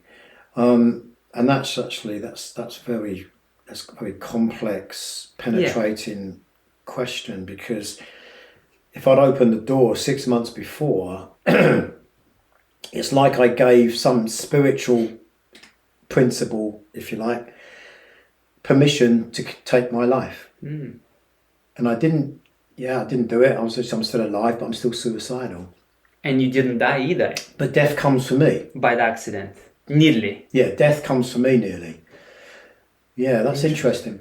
I do believe there is some spiritual principles connected with that, and I do agree with that. Yes. Blessings, curses, all and that. I later had to repent of making a covenant with death. There you go. Yeah. So I've done that.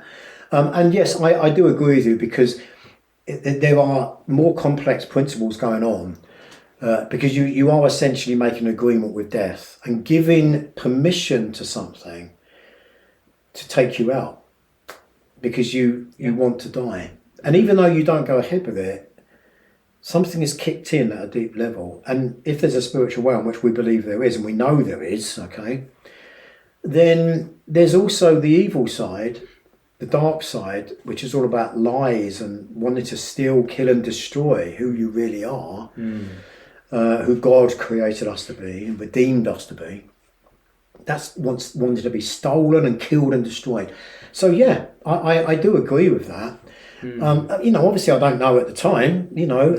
And so, sorry, what happened? Yeah, well, I just wanted to just a little detour. Well, the tyre blew out. I was sent out in an illegal vehicle by the employer. First day of the job, and the first time I drove legally. Wow, look at this. And this is what happened. Yeah. Okay, so it's like, man, what's this about? And 6 months ago, I'm on the brink of a dream, going on a missionary ship around the world. And now I'm not only have attempted suicide, and now I'm permanently disabled. And this is just in the space of 6 months. Wow. Right, so it was a radical year, 1988. And so it took them 3 hours to cut me out, and 18 months to walk again. Wow. And I have lots of metal in my legs, and the nerves in my left leg are damaged, so I have nerve spasms. I have had for 34 years now. And I've lived with chronic pain for 34 years as a result of that accident. So there's lots of things I can't do physically, but actually God was taking me also a lot deeper. And where usually you would not have gone if you well, I kind of, it's like I was driven into a wilderness for many years actually. But I went really deep then with God, because he was then dealing with a lot of brokenness in my life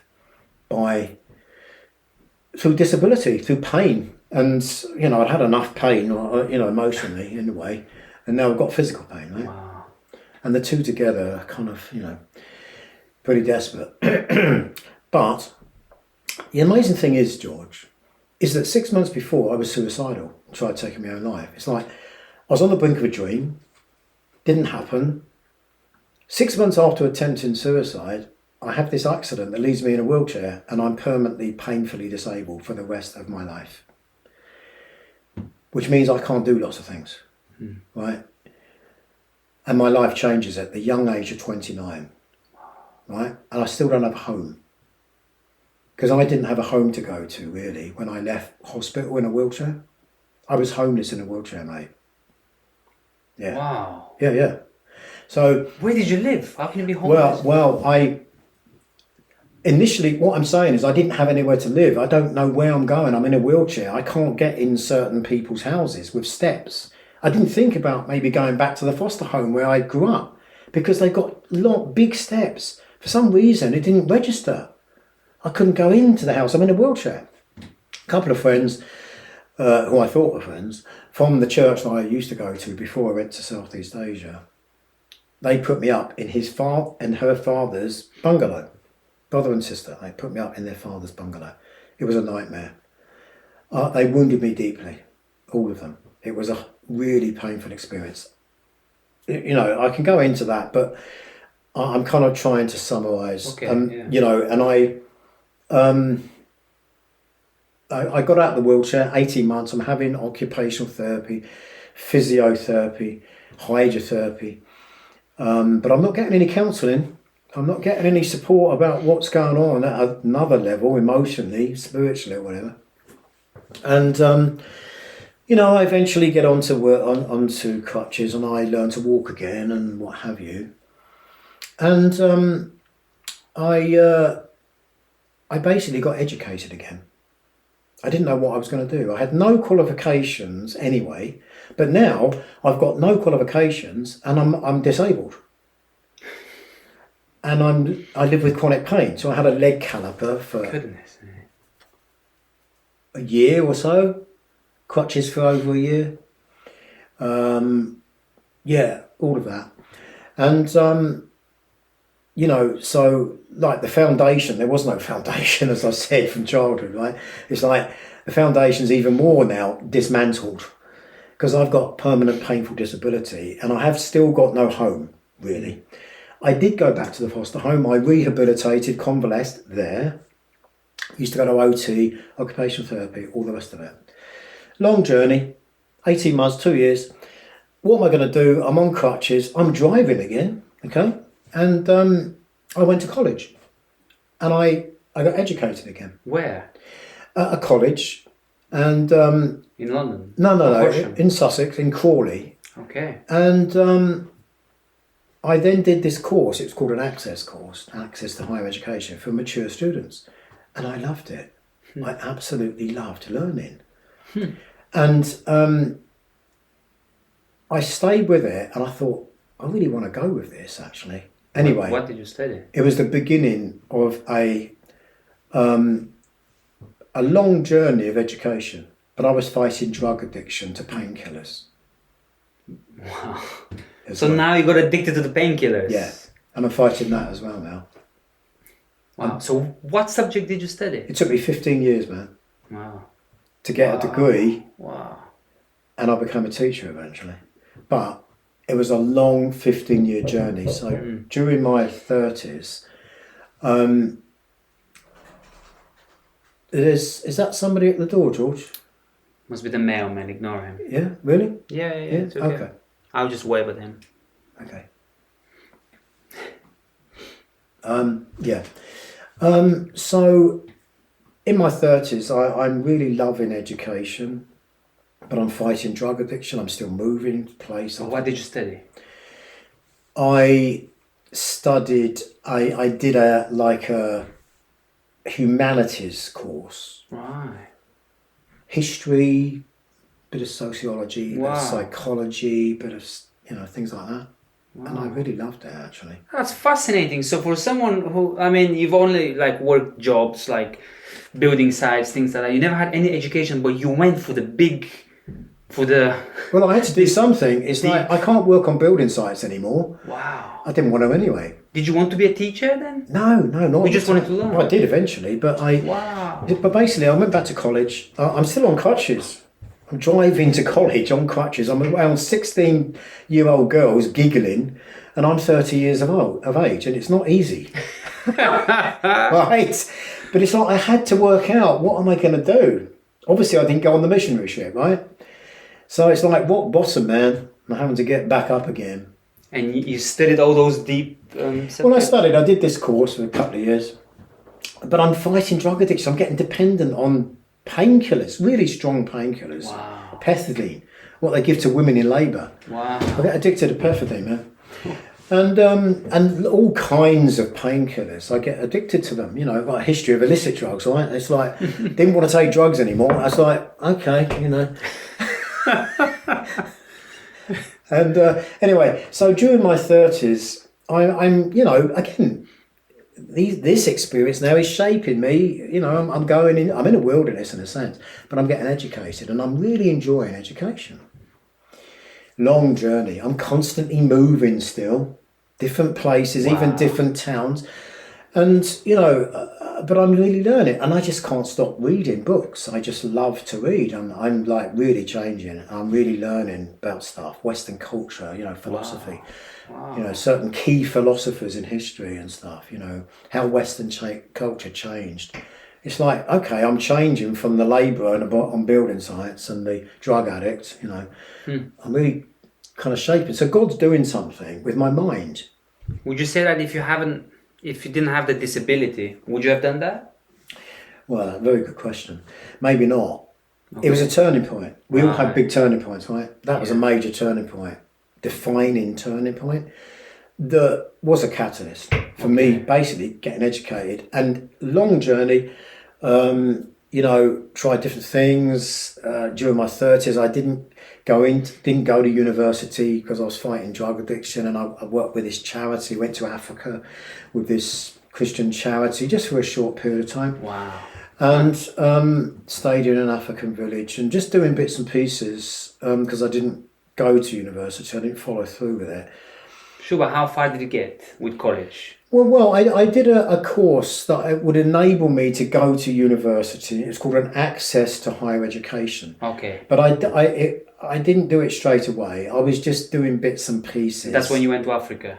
After college? Yeah. And I just, you know, a little while after. I still trying to work out what to do, you know. I was really loving education. But I was changing as well, theologically as well, and just looking at the Bible differently, because I was in a wilderness, man, and it does things, you know. It's like you have to depend on God. So it's like Jacob wrestling with the angel. God brought Jacob to a point where he was at rock bottom and he was just alone. It was just him and God. And God brings us all to that point where it's just you and him, and he takes things away. He strips you to the core and brings you to the end of yourself. And it's like death. Yeah. Different kind of death. Yeah. And it's scary. You know, you've got nothing to lean on outside of yourself. You've got no tangible sources of security. I had no home, really. Constantly moving. No family. No spiritual family. Couldn't relate to the church. But God is doing a deep work of purging and refining and, you know, I'm getting into the Word, and then what happened then is that God started to bring young men into my life who needed to be taught and discipled. And they just started knocking on my door all times of the day and night. Wow. I didn't ask for that. How? Like one scenario? Well, I just met them in the local church that I was going to at the time. So they were Christian men looking into Christianity. Yeah, but they had background in drugs, right. Funny enough. Funny that, isn't it? So, and also, you know, broken backgrounds, broken family background, just like me. Okay. But they're looking to me. Wow. They're thinking, man, you know the Word, you know. It's like, we need you to teach us. And they, you know, I started a Bible study with these guys. And so I did that. And it's funny enough, God started to bring young guys into my life who needed some kind of input. But I was still quite broken and trying to work things out myself. But it's like, no, God said, no, look, there you go. I want you to give to them. You were healed enough in those places that you can now offer from. Well, yeah, I guess, yeah. I mean, you know, I'm still on crutches. I'm still leg caliper, you know, in pain and all the rest of it. Just fighting drug addiction in some ways, to painkillers. Getting educated and all the rest of it. But you see, what I'm doing by getting education, I'm also looking at the Bible in a different way. I'm looking at kind of history of Western culture, ideologies, worldviews, things like that, apologetics, the defence of the faith, which is what that means. Wow. They're looking to me and thinking, you know, yeah, we're interested in this stuff, kind of thing, you know. Anyway, I did eventually go to university. When? In your 30s? Yeah. Okay, so we're still in your 30s now. Yeah, I'm still in my 30s, but toward the end of my 30s, I did eventually go to university, Glasgow University in Scotland. Right, why did you study there? I studied philosophy, theology and sociology. Wow, look at this guy. I knew you had degrees, but you know, you never really indulged me to talk enough about yourself in this way, so that's why we're doing this. It's more like for me. So yeah, but here's the thing, George. The same old pattern, I didn't stick with it, right? And did you get a degree?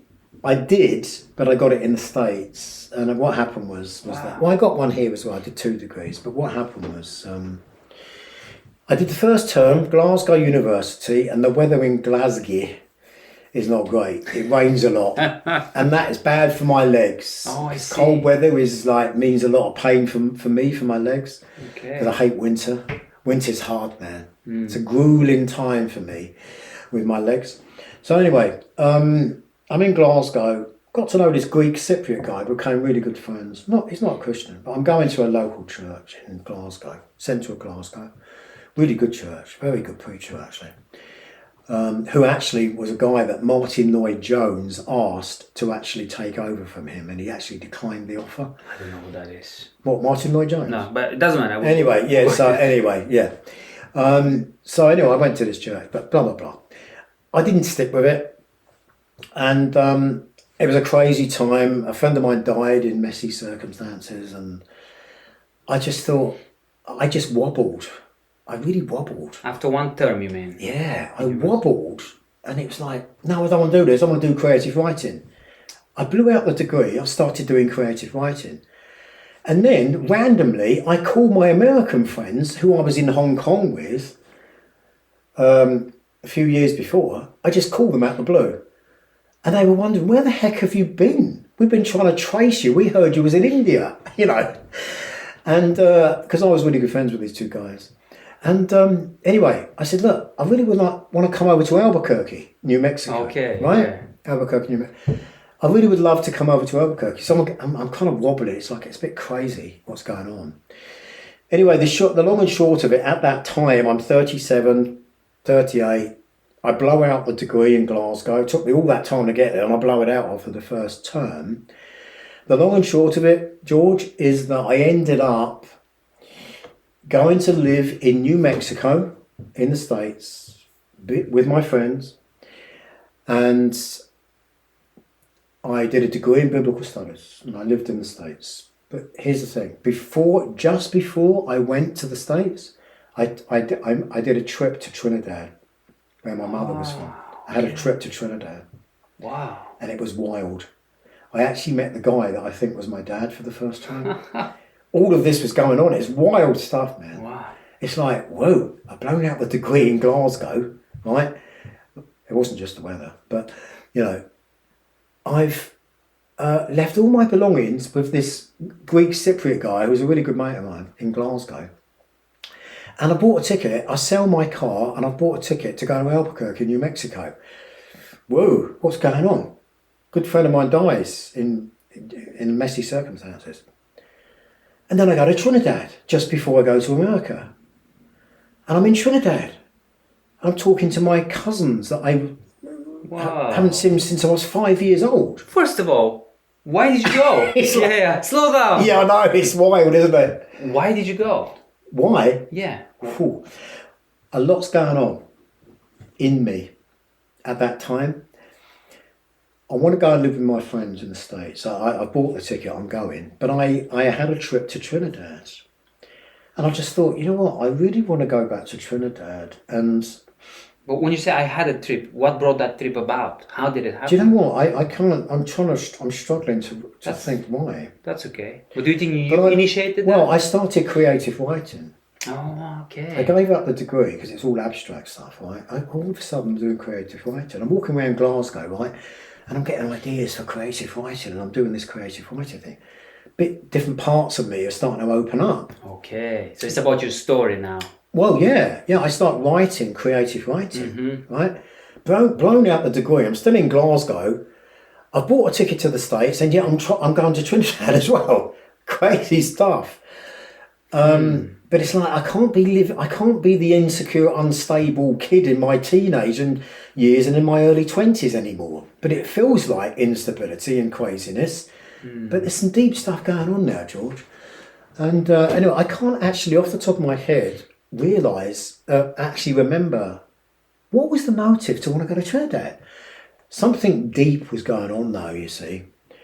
And anyway, I went to Trinidad, and I had 2 weeks there, and it was just, man, it was major stuff going on there. I stayed with my second cousins, hadn't seen them since I was 5. I didn't know them at all, they were strangers. So you made contact with them before you went to say, can I come visit? Yeah, I obviously had their contact details. Right.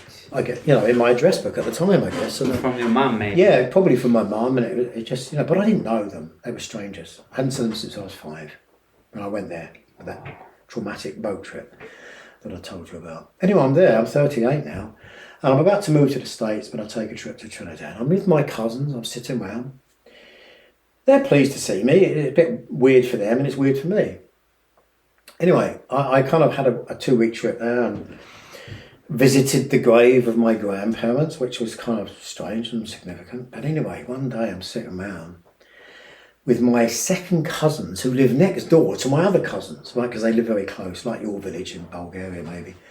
And I'm sitting around, they said, you know what, we know your dad. He's from the next village. Why don't you try tracing him? I said, no. I said, I haven't even seen a picture of him. I'm not interested. And they kept on. I think you should do it. We know him. He's from the next village. Wow. I said, no, I don't see the point. There's no way I can trace him. But I had his name. Because my mum had given me his name, right? And he's from the next village. And I said, look, okay, give us the phone book, right? And I'm thinking, I'm just doing this to keep them sweet and just to please them, Thinking, there's no way I'm going to trace him. Never seen a picture of him, right? He could be anywhere on the planet. I'm looking at the phone book. I knew his name. I start making phone calls. I'm only on my second phone call. I'm talking to this woman. I'm explaining who I am. My name is Nigel Mohammed. I'm from Britain, blah, blah, blah. But my mum was from Freeport, the village that I'm in right now. And my dad's name is this. And she said, he's not here at the moment, but he'll be back later this evening. Did you want to see him? It's like, well, you could scrape me off the floor with a teaspoon. Are you sure? It's like, yeah, he's coming back this evening. Shall I pass the message on? I passed the message on. 2 days later, he actually calls me. Wow. I'm in the shower. He actually calls me back. This guy, right? Who I think, could this be my dad? How wild is this? Right? Anyway, he actually phoned me. I talked to him. I arranged to meet him in a neutral village. He's from the next village, another village. My second cousin, Carl, he goes with me because he knows him. He makes it easier for me a little bit. But then he goes away. So I'm with this guy. I spend 2 hours with him. And I'm thinking, this is so wild. This could be my dad. This is like even more wild than the acid trip. It's just wild because it's like a trip, This is really happening. It's so wild.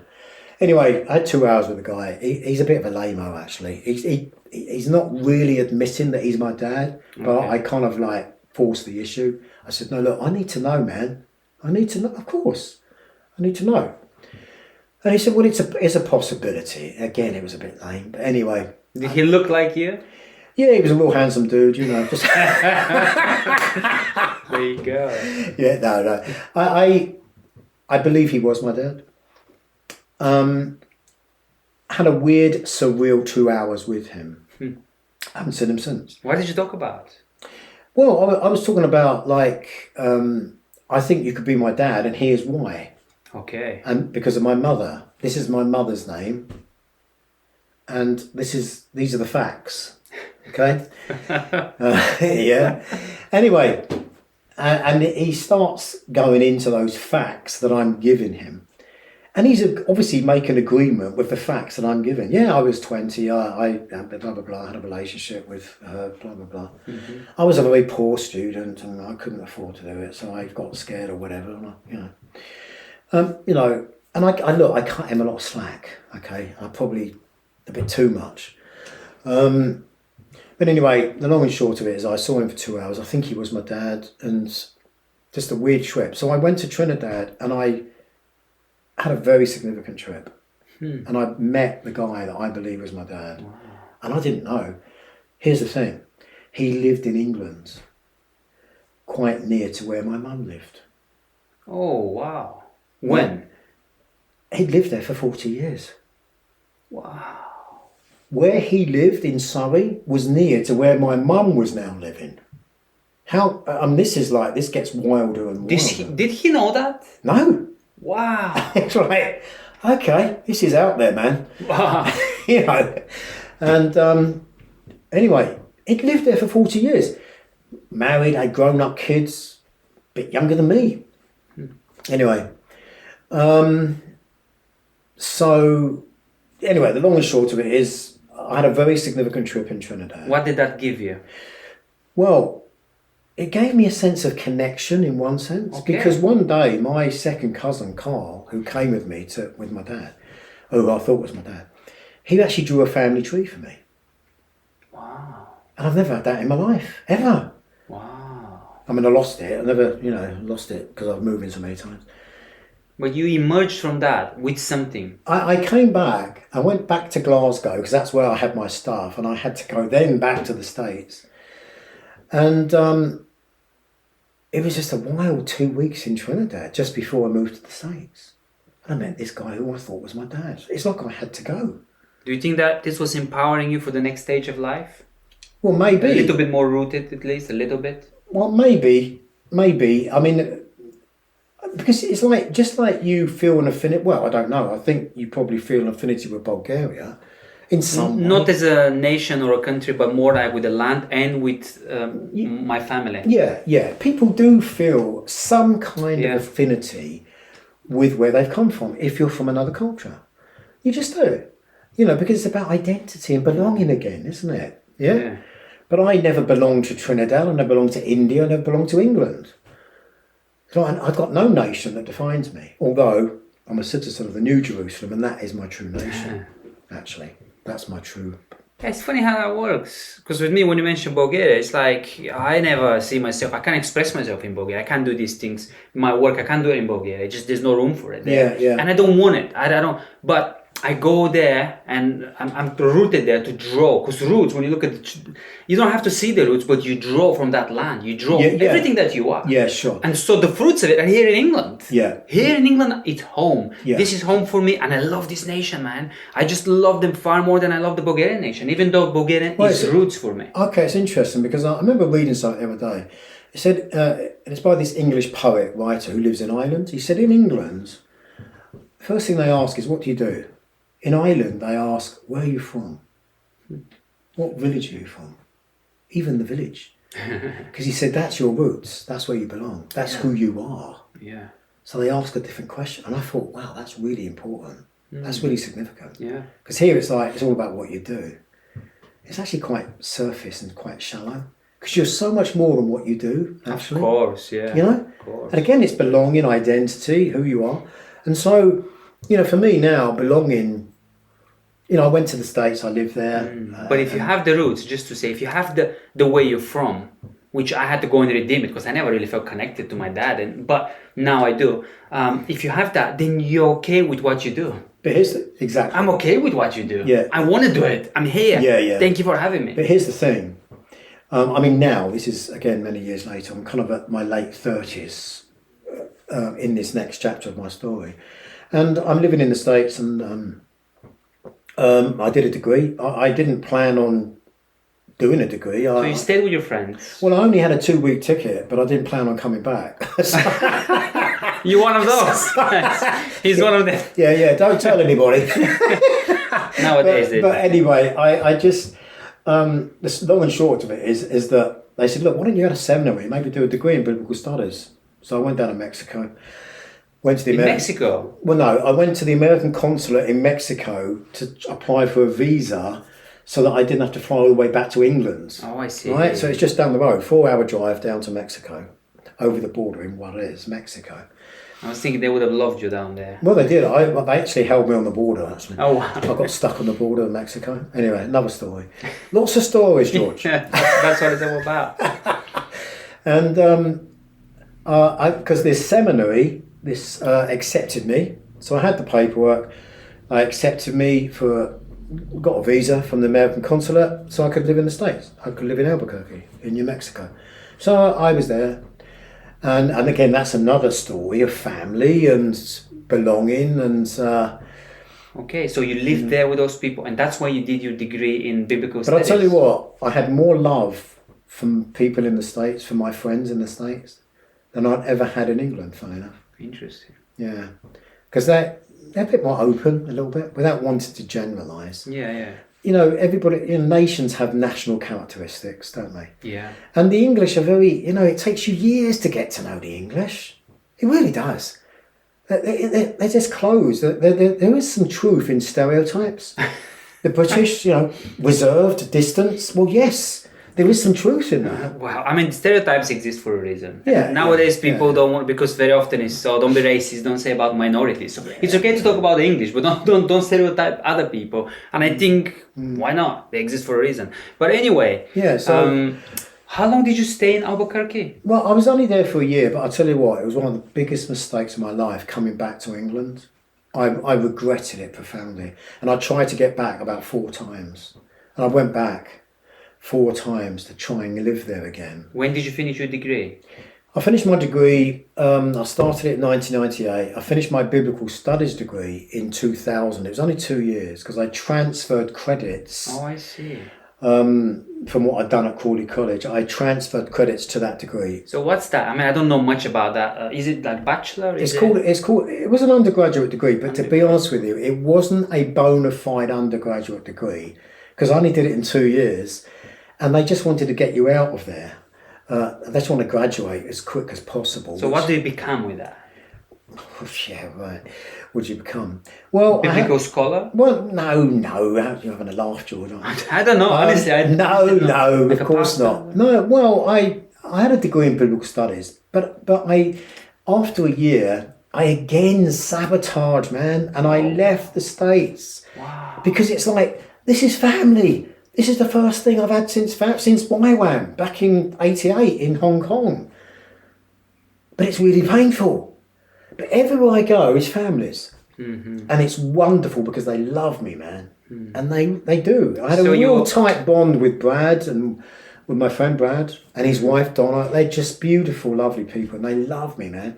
And their children, their 3 daughters, they loved on me big time. So you enacted the childhood wound. Families are broken.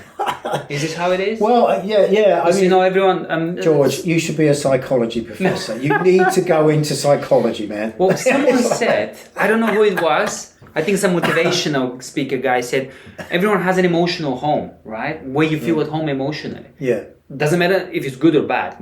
And so if some people say, well, emotionally, families are to be broken. Families break you. Families break. They abandon you. So you have to act like that. So, and if they don't abandon you, you make sure you do something to make them abandon you. You know what I mean? So it's like a self-fulfilling prophecy. Families break. Boom, you're broken. I don't know. I just see that pattern. Yeah, there is a pattern, of course, and lots of families are broken and break and wound their children, but not all families. No. But I mean, for you personally, if this is your in the narrative, families abandoned. I mean, obviously for me, because after I came out the womb, I was abandoned. You know. So you did that again in America.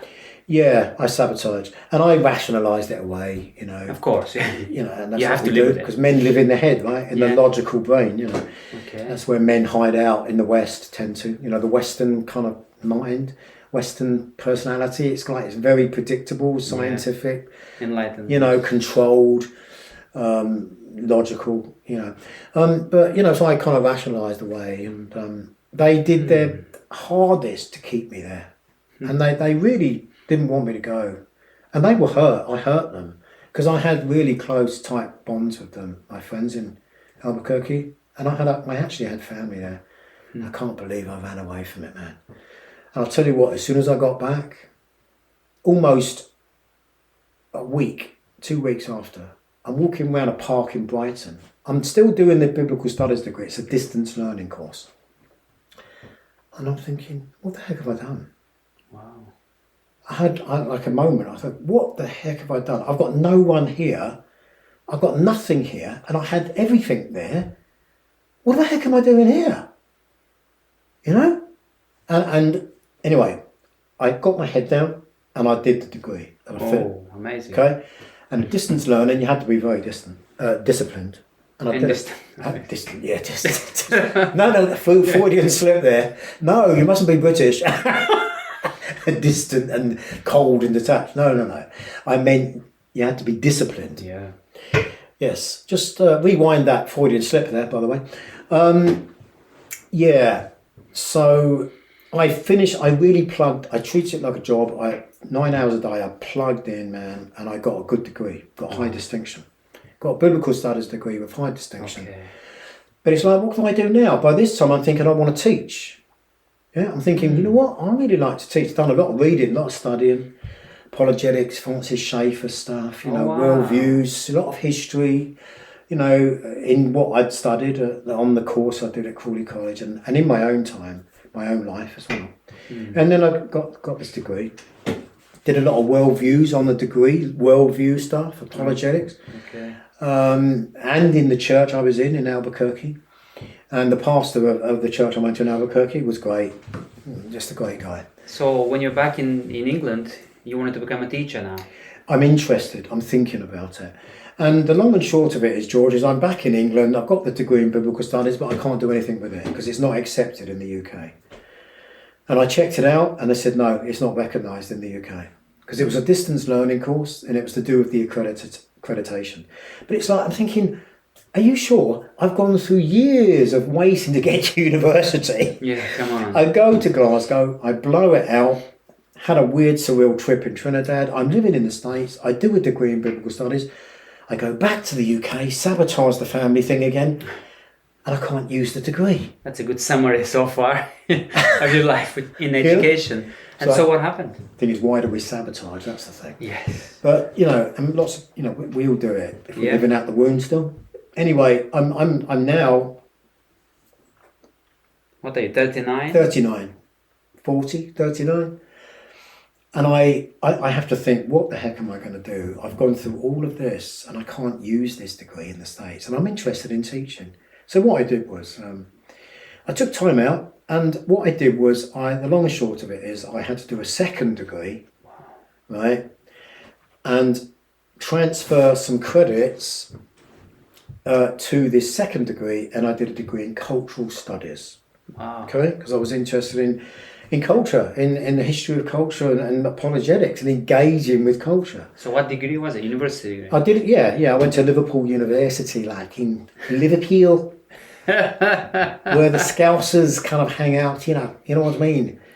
That's supposed to be a Scouse twang, by the way. It's great stuff. Anyway, so I went to Liverpool and did a cultural studies, media cultural studies. And I was there for a year and I was enjoying it, blah, blah, blah. I met this woman that I was digging her. And I was digging her scene, you know. But it was so painful, man. What was? Really painful.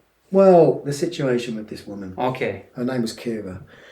And if you're listening, Kira, I'm telling the story, actually, because you are part of that story. Whether you like it or not. Whether you like it or not. But anyway, I was still at that father wound, man, that attachment wound to women going on.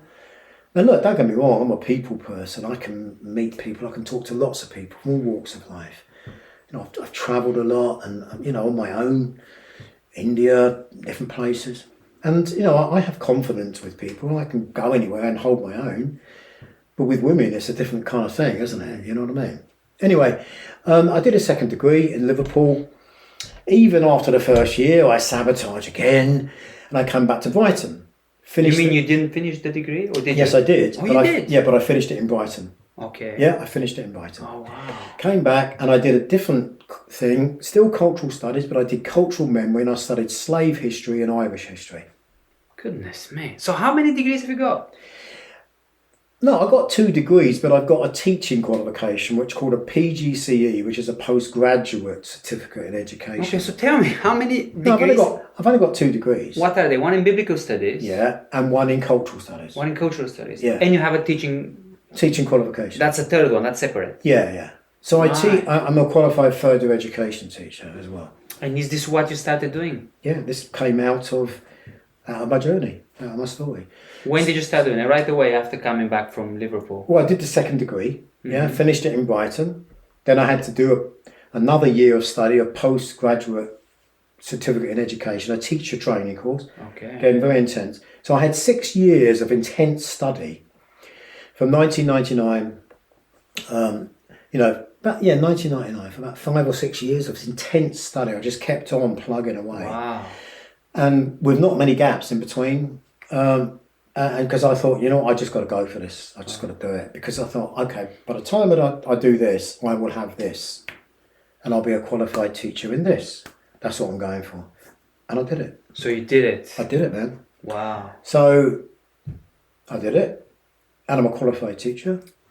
And what did you teach and where? sociology. I taught sociology, which was related to my cultural studies degree. Okay. But I have a theology degree, biblical studies degree, and I haven't really used that. And I really would like to use that as well. But I'm working on something at the moment that I'm doing, jumping the gun a bit. But so that was my story up until, there's been a lot of changes. Suicide attempts, wheelchair, drug addiction, identity, belonging, family, the pain going into your childhood wound. But then when you start to connect with who you're becoming, because of what you've had to overcome, by the grace of God, I hasten to add, when you start to connect with who you're becoming, that's who you belong to. You belong to your authentic self that has been shaped and forged in the fires of your own pain and suffering. Mm. And that is not for sale. It's non-negotiable. You do not negotiate who you really are. It's not for sale, man. Not to anyone or anything. And that then becomes an empowering thing because it's been forged out of some very deep pain. Mm-hmm. Physical, emotional, relational, spiritual, all kinds of pain. But then when you get that glimpse and you start to crystallize the essence of who you are becoming because of what you've overcome, you hold on to that for dear life. And that's your non-negotiable. Mm. But then your belonging, like Brené Brown was saying, you're free only when you realise you belong no place and every place and no place at all. But the price is high because it's like, I still don't fit in and belong because it's like a maverick. A maverick is somebody who refuses to be branded by anything external because it's like you've become acquainted with who you are. You're connected with that person. And that's who you are, man. And that's who you carry in life. And you don't negotiate that. That's your non-negotiables. That's who I am. And actually I like who I am. Yeah. How many people can say that? But then you have to offer that. Yeah. But that's another story which we can get to another time. Yeah. But it's amazing that you should say I like who I am, because I never liked who I was, and only in the last decade I started to like the man in the mirror. But if you hate yourself, how far are you going to get? How's divided? Well, that's the thing about pain. You know, even physical pain. I mean, you know, pain is saying something. Something's not wrong. Something's not right. Yeah, yeah. You know, that's what pain is saying. Something is seriously wrong. Yeah. Because you're hurting so badly. Okay, yeah. Right? Give us some advice on that. Now, I mean, it's time to stop here because we're doing about 20 years at an installment, and I want to honor your story. I don't want to rush through anything. So, you being in your early 40s, is it? That's where we're going to stop. I was in my early 40s. Early 40s when at you're that teaching. time. Okay. Yeah. Okay. Well, 45 when I became a teacher. Okay. We can stop there if you like. We can stop there, but before we draw this to a close, because pain is a huge theme of this conversation, has been a huge theme. Yeah. And in the Western world, we have many ways of coping with pain. So, for example, if you're a group leader like you are when I met you, and I have inner pain, you say something that triggers my pain, and it's easy for me to cut you off. I'm just not going to see you again. Or if situation at home is not good, I'm just going to get divorced. I mean, things are easy when that pain speaks loudly, and you say, well, no, it's not the pain I need to deal with, it's the triggers, is the people, is the communities, is the external triggers. So we just cut them off instead of dealing with the pain. Yeah, although, don't get me wrong, it's very important to not be oversimplistic. Yeah. And just say, oh, well, pain is a good thing. You can learn from pain, blah, blah, blah. Right? You can't be glib and flippant and oversimplistic about pain, because pain threatens to take you out, man. Nearly did with you. And it nearly did with me. It nearly did with me too. It does. It threatens to take you out. And I mean take you out proper. Right? Let's not minimise it. We must not minimise it. The world is full of people in pain. Yeah. And full of addicted people who are numbing their pain, because they're numbing their pain, because the pain is so overbearing they can't live with it. So, you know, let's have it right and tell it as it is. Yeah. You know, but if you invite Jesus Christ into that, because of what he did on the cross, he suffered as well. Sure, but that's not good enough, because, you know, you speak to religious people, they say, well, I've done that. You know what I mean? You look at someone who's shaped in pain, and we all are. So there's only one journey for someone who needs redemption, is to actually enter the pain. And religious people have that shield. You talk to them about pain, and they say, well, no, I belong to Jesus. So I'm asking you about emotional pain. Well, yeah, but, you know, as we know, there's a world of difference between religion and reality. And we want reality. But reality is painful. What was it about the wave that you said? Well, the wave, it's like, so imagine... Because you equated that to emotional pain. Yeah. If you're swimming in the sea, it's a beautiful day. It's just an analogy, a hypothetical sort of scenario. And then suddenly, out of nowhere, there is this huge, mega 30-foot, 40-foot wave. And it's like right there. Do you know how to avoid that wave catching up on you and throwing you like a rag doll, tossing you onto the shore like a rag doll? Do you know how to avoid that? How? You swim as fast as you can toward the wave, and you dive underneath at the bottom point, and you come up the other side. Wow. And you miss the wave. Wow. That wave is your pain. Wow. It's your deepest pain, your childhood pain, whatever is your deepest pain, and you have to go toward it. You have to move toward that pain. Yeah. And it's like it's mega. It feels like this mega wave, and it's like I'm coming to swallow you up and take you away into oblivion. And that's what your deepest pain feels like. It's like that mega wave. But you know, I remember having a conversation with an ex-US Marine about that wave, about that analogy. And he has a men's group of about 70 guys. And this was a few years ago. And I gave him that analogy of the wave, and it hit him, man. He really got it. And he went and told his guys, that the men's group, the men's ministry. And it felt actually really good. So I'm talking to this US Marine. It's like he's seen a few things, right? Seen a few waves as well. He's seen a few waves, exactly. Yeah, touche, George. Yeah, stand-up comic, obviously, on the side. But his name is Brad, another Brad. But do you know what? I remember that guy because I was into men's ministries like you at that time, and I found him online, and I phoned him, he was a complete stranger, and I thought, well, this could be a bit weird. We talked for 4 hours, man. Wow. 4 hours. Wow. Just connected straight away.